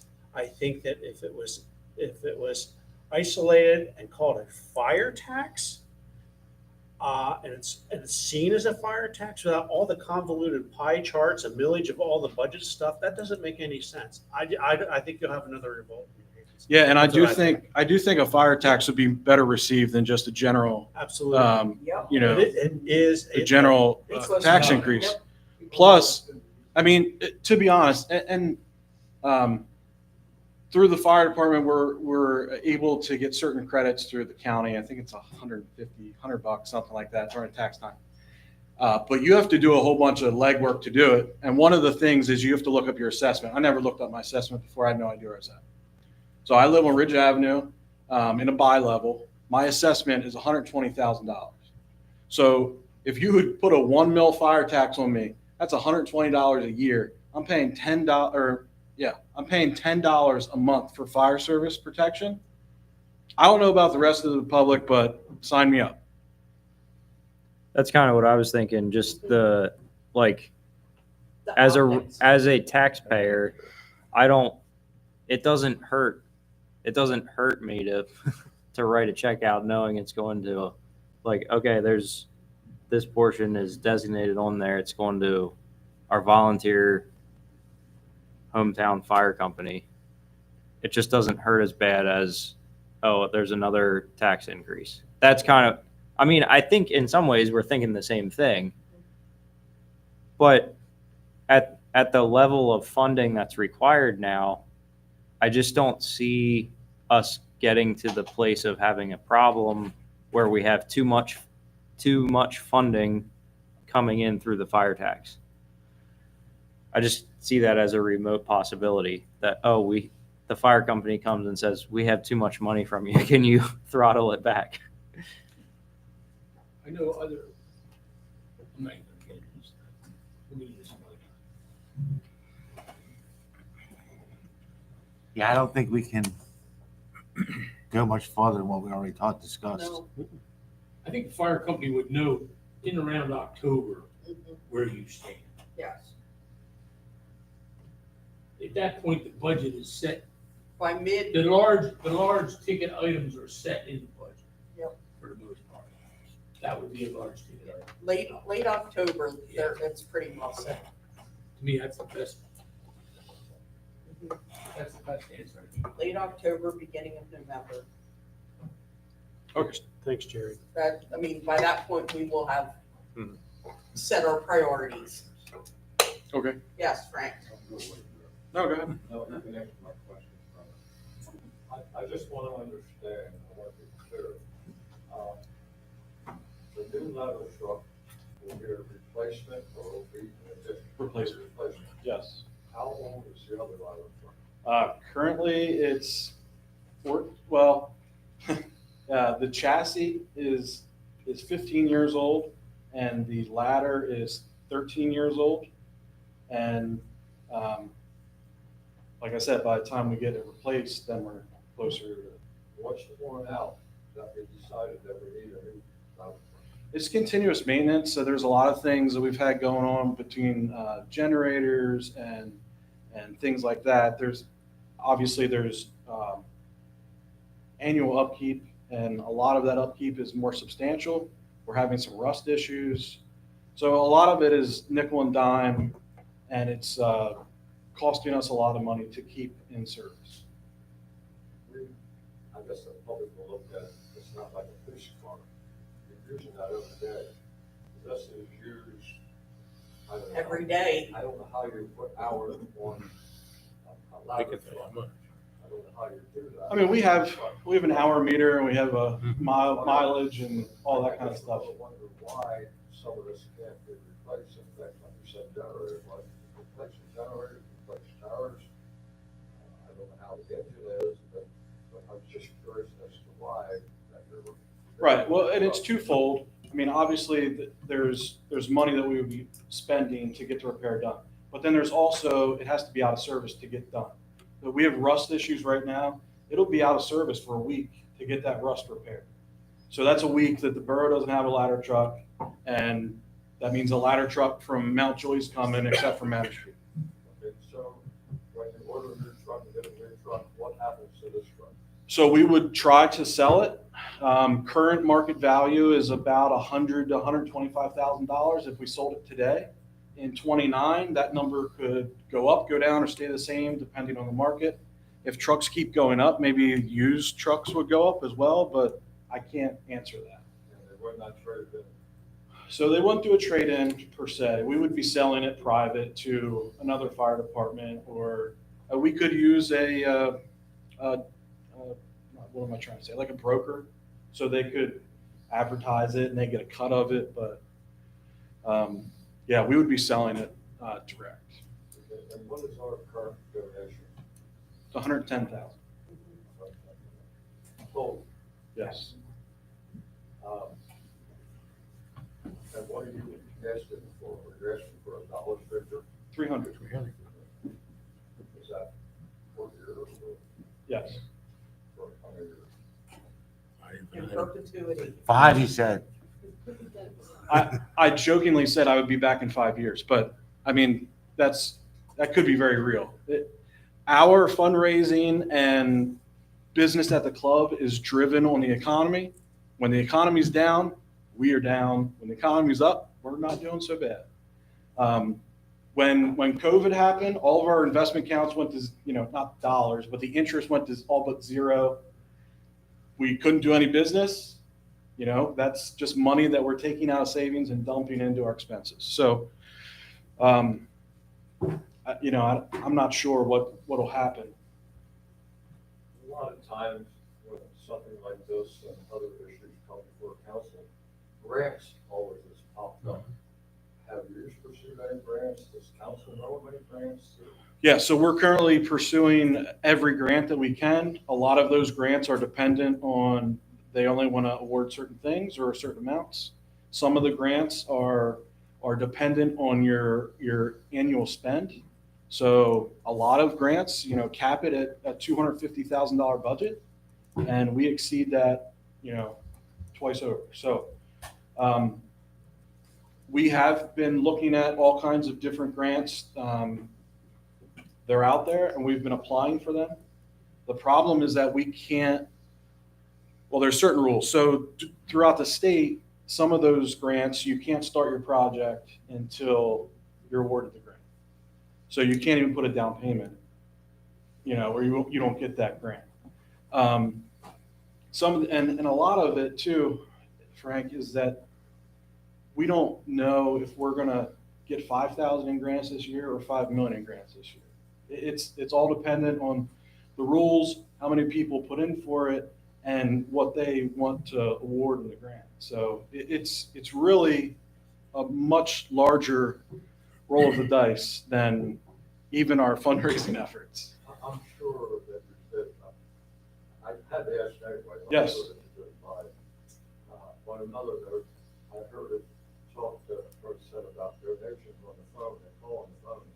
I get calls from Phil, I get calls from up north, I get calls from all over, and they don't want to take no. If you don't want to give $100, they're saying, can you give 20? And I tell them, don't you understand? I donate to my borough.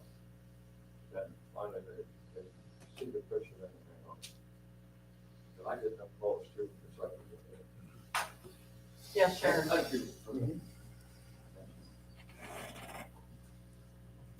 I just wanted to throw my 2 cents in here that I think it's kind of sad that the borough finds itself in a position that they can't honor a request like that for the fire department, simply because we need a safe community. And I mean, the fire department to me is almost as important, if not more important, equally than as our police department is. And we're at 4 million, I think, for them.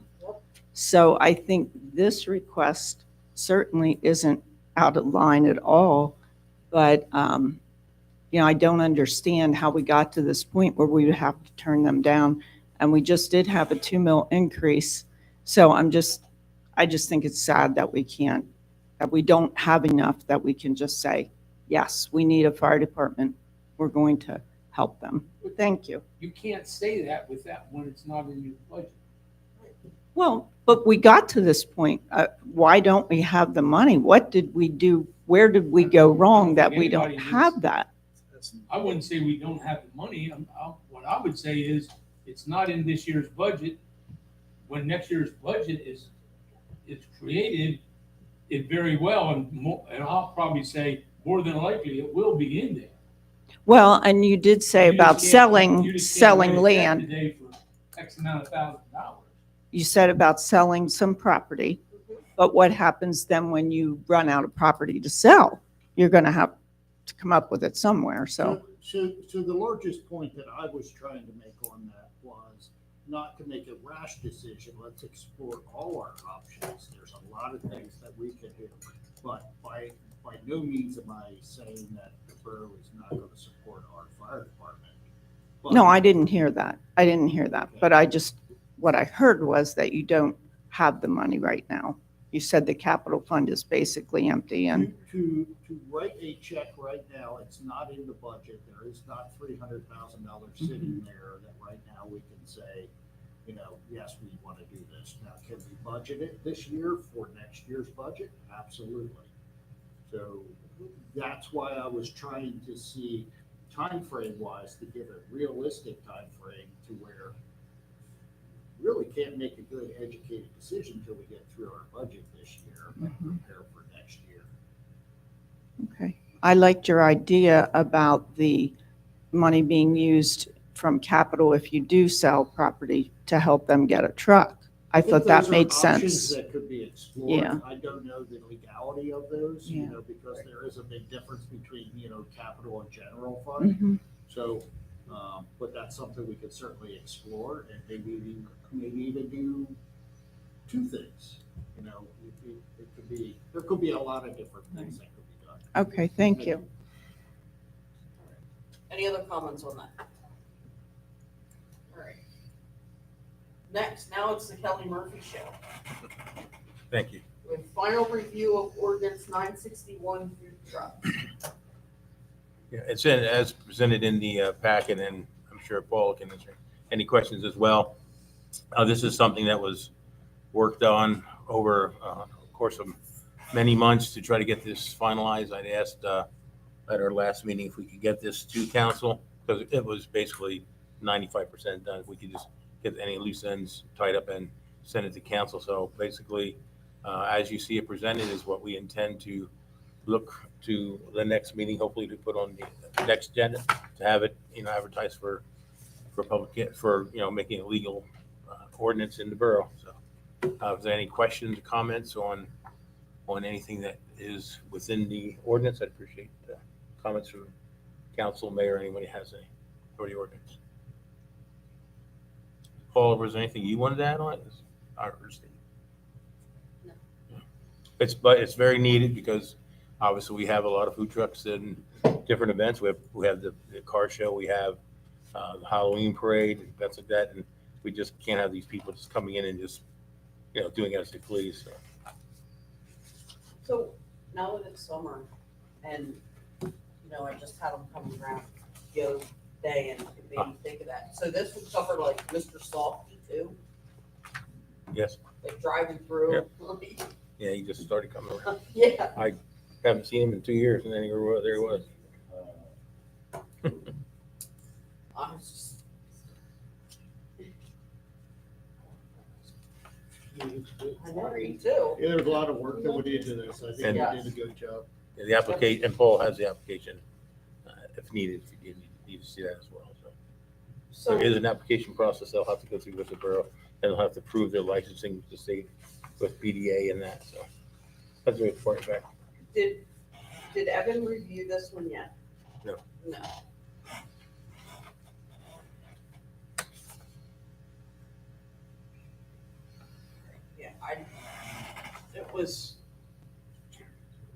Yeah, I think it's good. Does anyone have any questions, comments, concerns? Is it pretty standard practice to have the borough named as additional insured?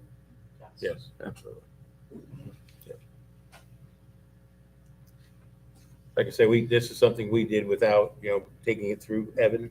Like I say, we're trying to, it's one of the ways that Todd had asked us to look at, ways we can save money. So if we can have him do a final review, that's fine, rather Oh, than yeah, no, that's. multiple reviews throughout the process. Yeah, no, that's fine. I just wanted to know if he had looked at this yet or not.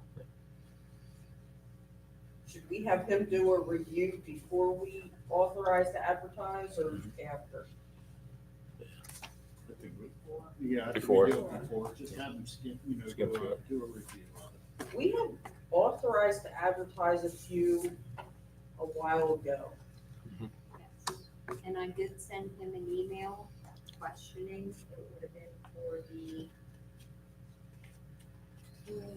74 key lock box. Yeah, the lockbox, the The fire inspector, real property tax rebate, Rebate yeah. for the and fire. I did not get a response.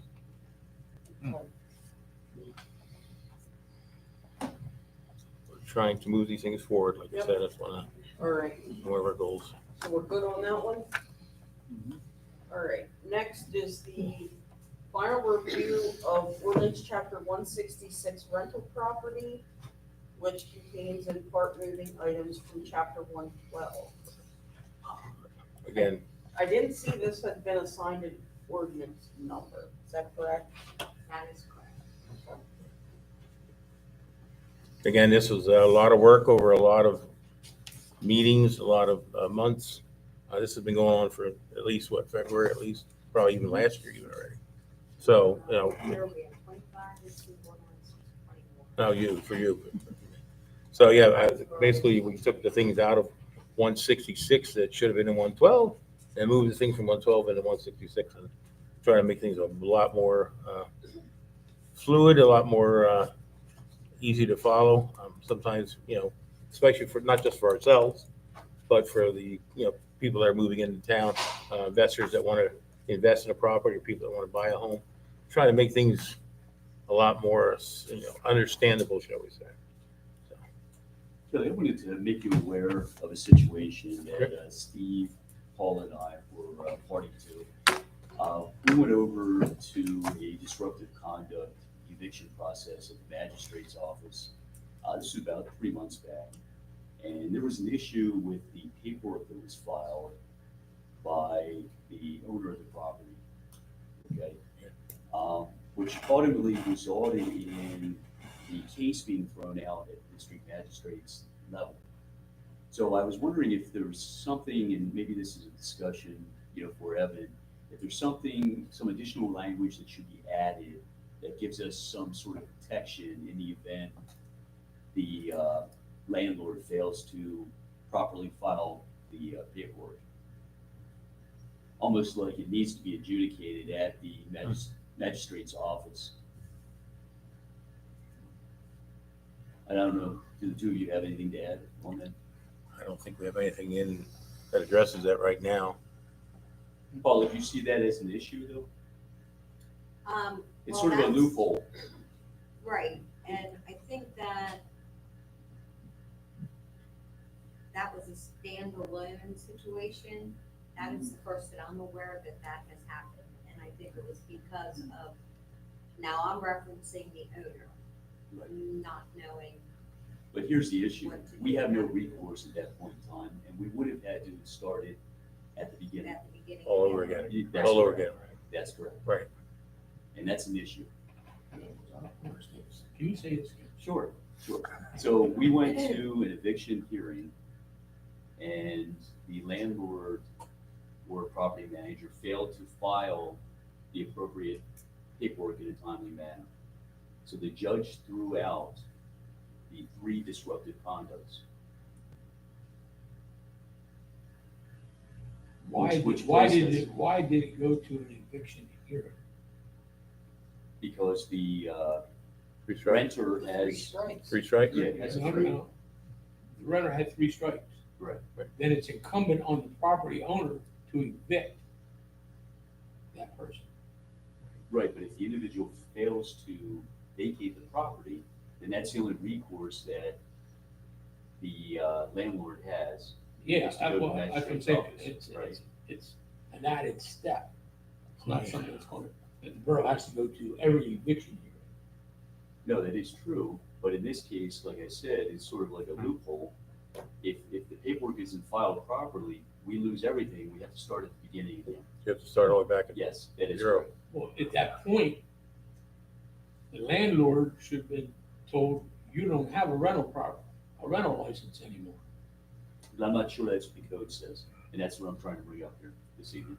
Yeah, I mean, I think that we need to leverage that rental license, that rental Yeah. registration a lot more than we are now. This is what we had talked about from the beginning. Mhm. I mean, we have to be able to leverage that, I thought their ability to Mhm. have that business yeah, I can't quote, to get what we need. I can't quote the ordinance, but I thought the ordinance had a piece in there that if the landlord failed to evict the tenant, they would lose their license. So failure to set up a hearing Is on him. is on him. He should lose his license. Right. Maybe it needs to be made clearer. I'll say that. I think we can look into that. Who is the owner's We man? we shouldn't be, That'd we be under, shouldn't like, be involved in that. That's, Oh, right here it is. Number 5, the code official shall deny and shall revoke a residential rental license if the following occur within the licensed residential rental unit or on the premise. B, failure to take action to evict occupants of a residential rental unit when the disruptive conduct provision of this section requires such action. So if they don't evict, they lose their license. they lose their license. So in that case, Jack, if they failed to act, So, they're not upholding this thing, they lose their license. so if I could elaborate a little bit without getting into too many details of the specifics of this case. This was a person that just didn't know how to properly fill out the paperwork. It wasn't that they weren't trying to do so. It's still not our I problem. get it, but that's Okay. not our problem. But then if we got to the point where it went over to the court threw out the 3 disruptive conducts. So that was the kind of, How can a court, the 3 disruptive conducts had nothing to do with the eviction not being properly filled out. Right, How can the court step in and disregard that? because that's our documentation. Right, that's How not, can theirs. How can the magistrate throw out our documentation? Like, I don't get that. This happens in the past. I used to say to code folks, if you get one of these sticky jobs, you get an attorney, you have our attorney represent the borough at the hearing. Yeah. And I'm not saying anybody was at fault, don't get. Right. No. But if you get the attorney to represent you at the Except for the hearing, landlord. Hmm? Except for the landlord, he was at fault. then you're gonna get the proper, it's gonna be done properly. Because like it or not, a lot of these district justices don't even know the codes. Yeah, I mean, we have the tool here We have it right here. to It's already close in. that loophole. It's And when already you in. have an attorney, the attorney says, hold it, Judge, this is what the code says. Right. To throw out 3 disruptors. But like Heather said, I think we have this covered here.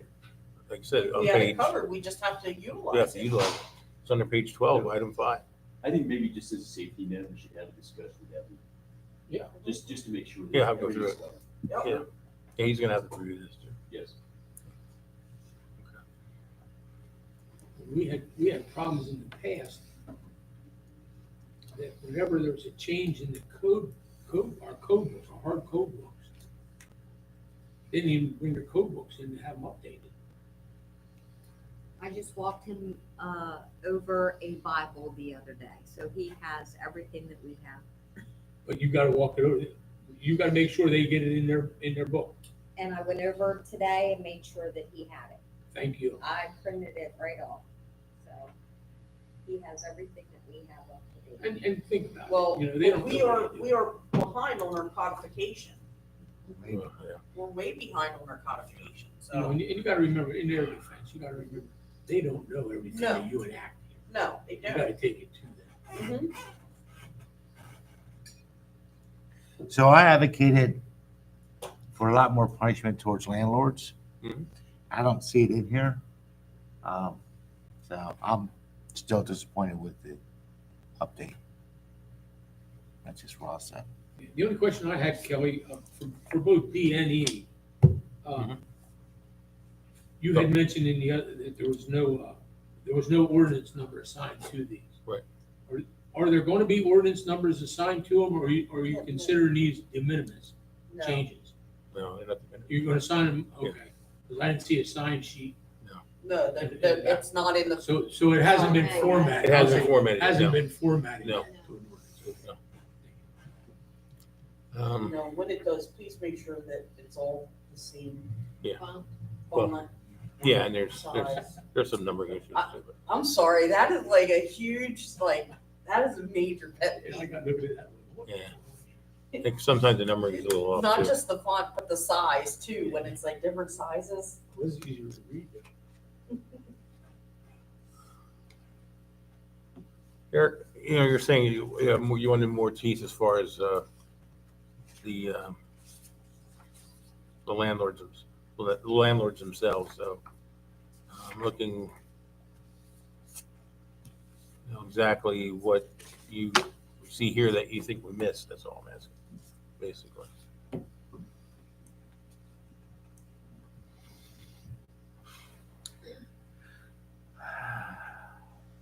What are We we have- missing, Eric? Yeah, I'm looking at. I just had it. Our emphasis is on the tenant. And while the tenant for a particular situation is a problem, the real epidemic is certain landlords continuously bring in those tenants. So as long as we continue to attack the tenant and not the landlord, it's just a recycling occurrence of the same thing over and over again. Well, at the bottom of page 8 and then top page 9, it lists, pretty in-depth duties of the owners and managers of residential rental units. The red is Red is something. new information. I don't have any red. If you have it. I didn't put any. Printed in black and white, so Eric doesn't have red. So I just in the past week or so added in, because this is becoming an issue, subletting. Tenants are subletting to. I saw that. Mhm.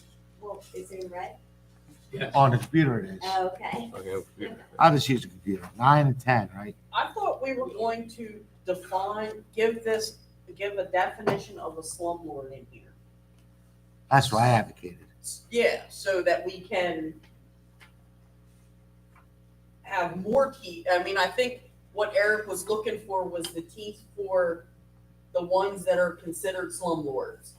And we were going to define slumlord and have that section that if you are a slumlord, these are the things that will happen.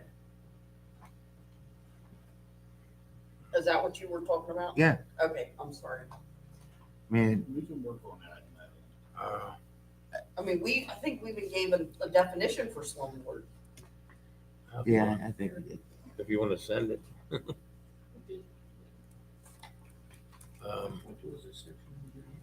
Nope. No. I mean, So moving, And many- that's where, like, if you meet the definition of a slumlord, that, you know, Yeah. Well, I mean, just like section E, bottom you page can 10, lose the your whole rental thing. license for all your rentals and, I mean, you gotta make it painful. right. Well, yeah. Right now, so Joe Schmo gets evicted, I bring in another guy. And wait 6 months till he gets evicted. And then bring in another guy. Well, we reduced the time from 30 days down to 10 days as well, because we didn't want to get caught in that trap of that they change the tenant. So you get around to having the hearing on it. Things like that. I mean, just because it's in black doesn't mean it was in there before. Like this whole section on disruptive conduct at the bottom of page 10 and top page 11, that's a lot of that is new. That's why we try to capture everything. And that,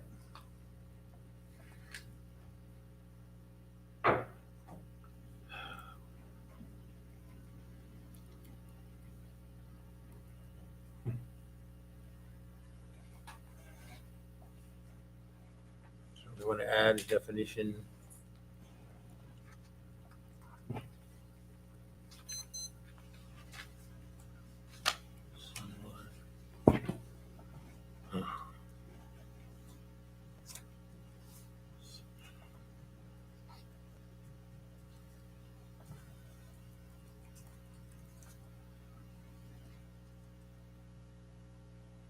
Okay. Go to page 9. Yeah. The new section E. It states inform and ensure tenants. Who is to be informed? No, that's his job. That, if you go back all the way up to the beginning, it says It shall duties. be the duty of It's every under property. duties of the residential rental units, and it says it'd be the duty of every owner too. And that falls in that. It's on the owner to inform and ensure its tenants are not permitted to sublet any room within the dwelling. So he's informing the, Yeah. the tenant. Yes. Understood. And you're supposed to insure it as well.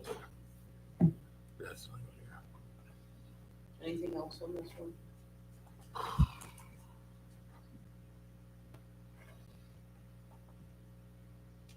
I'll have to think about that. I want to word the, if you have a definition that we use, did we discuss it before? Eric, you emailed me. I still have some stuff. Okay.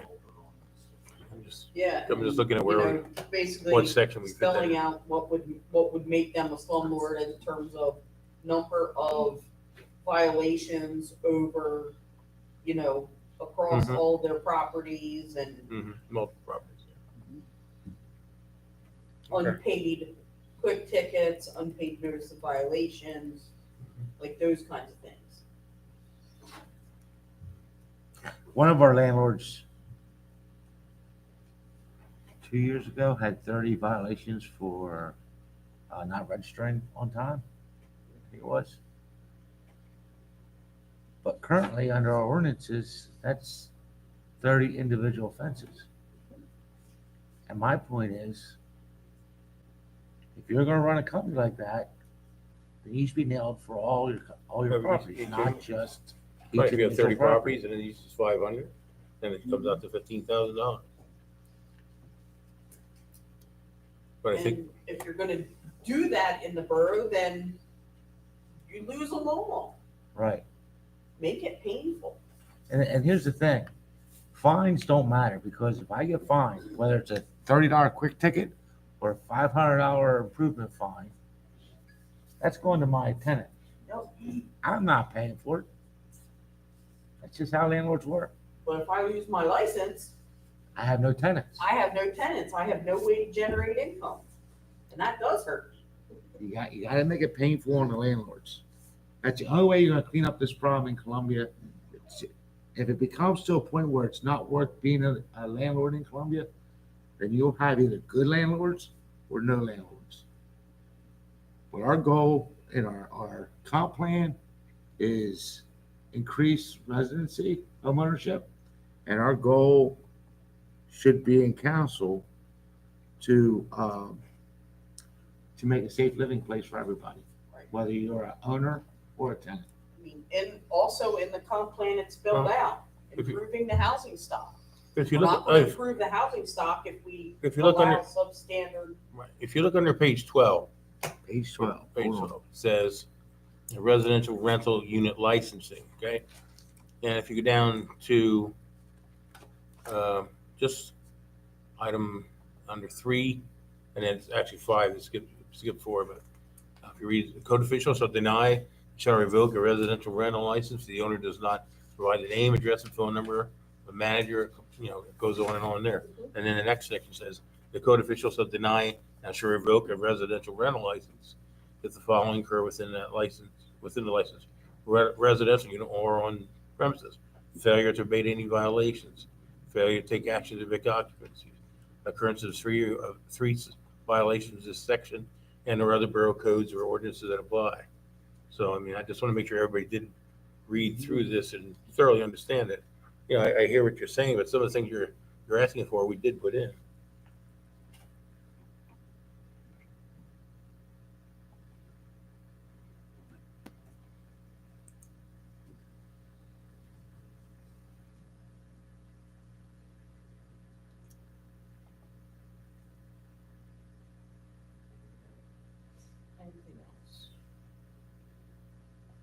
We just need that specific section on, and a definition for slumlord, and then this, put a specifics. I'm not sure we'll fit it in that where it makes the most sense here, but we'll talk about it. Okay. If there's nothing else, we move on. We have the final review of ordinance chapter 112, existing structures, property maintenance, and fire prevention. And again, this one has not been assigned an ordinance number yet No. either, correct? Yeah, because the two are tied together. Yeah. We want to keep them, approved, move forward, et cetera, and improved, and advertise everything all at the same pace.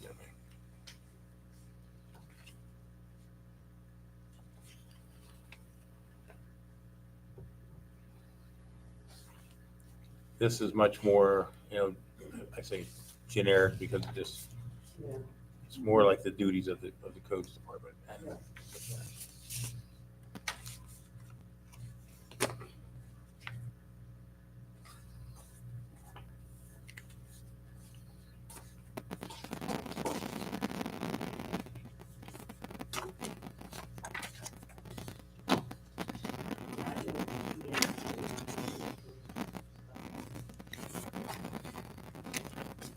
The 112 seems like it should, everybody feels like 112 should be okay.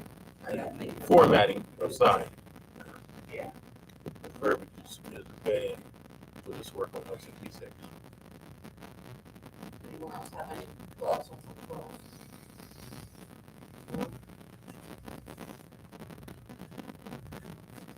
And then the ordinance priority. It's just an update on, where we, from the last time we provided, it's an update of where we are at with them, as far as the status, especially statuses have been updated substantially, so where we're at. It's just, just letting you know what we're working on. And once we get through the ones that are highlighted, it's listed as draft complete, council review, et cetera.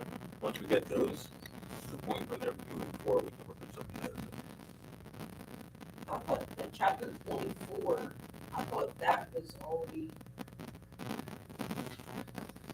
authorized to advertise. That's one of the ones you just said about, Evan, correct? That's one of the ones you were talking about, that, correct? And 194 says draft complete, but That's the volunteer tax service. yeah, that's, We did review that. that we have authorized to advertise that one as well. Yes, that's the other one she has. I knew also asked about it. Well, I'm just looking at this list, I think we need to update the statuses so that Right, but some of them I'm aware of. I had asked him probably 2 months ago to forward all the legal acts that he has taken care of. I don't know what's been done and what hasn't been done, other than what I have done. And I have not gotten that either. So, some of them could have been. Oh, and I think 27 was also. 27 is, yeah. Authorized to advertise. Yeah, 27 is. That's the fire inspector one.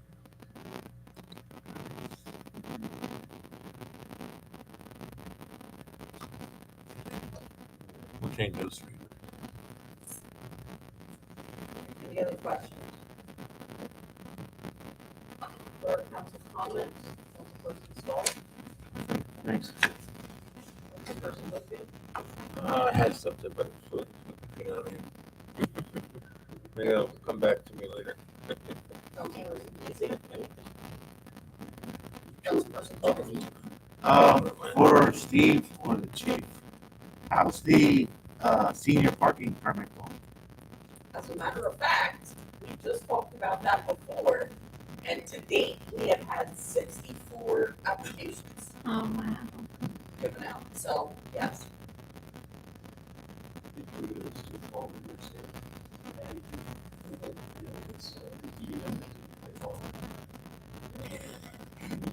Not so much then. They was taking the paperwork. That's all. That's all. I just wanted council to be aware that Steve did hire an assistant admin. Started already, right? This week? This morning? Temporary, part-time. Mhm. So that's good. That's all. Thank you. Well, and I don't have anything because I just had the very about. Oh, I forgot. Also, a little bit of, I received word that Lancaster County Planning Department has returned with comments, our proposed rezoning of the zoning amendments for McGinnis, the changes to the table for the uses and all that stuff. And they recommend approval with just one comment about the minimum, recommending, setting a maximum building size for data centers. So, all in all, that's good. Can I just add, I forgot, from our Public Works meeting, we were talking about Lancaster Water wanting to put in a main up Manor Street. Anyways, that will be on the discussion ticket in the next month or so. Yeah, you're getting the calls on the dirt on that one, I'm getting the calls on the dirt from McGinnis. So they're wanting to add a new main, Yes, I know about that. 42 inch, Within the next month or so, what? to bring that to the table of discussion. Just to this table. So actually, if I can, Pete, I'd like to get it on the 15th because they are looking for an approval letter or a agreement letter from me, which I don't believe. 15th of this month. Yes, to at least have a discussion about what we're going to do on this because they need to submit all their paperwork financing by the 30th of this month. So they just requested paperwork from me today to go along with what they're submitting this week. Next week or? Yeah. So the paperwork working tomorrow. At least We already see it. Well, not tomorrow, street. We can control how it's replaced and repaired. It's utility, and it falls under utilities. They wanna, if they wanna rip up Manor Street, there's not much you can do. I think I'm up for is they make it truck, the street's strong enough for trucks to run down. Discuss running that into McKinnis. No, you can't. No. It has to be in some travel so far, in, like, so long, the chemicals work, so that you can use the water for drinking. When Bob Klein out where he was, he wanted, it went right by his property, he wanted to tap off that water, and they said they can't because the water, the chemical mixture is incomplete enough for human consumption. That makes sense. All right, well, Steve, add that however you want it to say in the agenda for this one. Thank you. Yeah, it's gonna be 42 inches. It's gonna be a mess. It's karst geology. It's gonna be a mess. It's gonna go straight up Manor Street. Zigzag. I don't want that. See. I got it in First Street. Alright. Announcement of next meeting at 7 PM on Tuesday, July 15th. Council will hold a regular meeting. Tonight we'll be adjourning to executive session to discuss personnel matters related to policing staff. Do I have a motion to adjourn? So moved. Motion by Councilperson Kaufman, second by Councilperson Geezy, to adjourn at 9:14 PM. All in favor? Aye. Anyone opposed? We're adjourned. No, I'm getting more.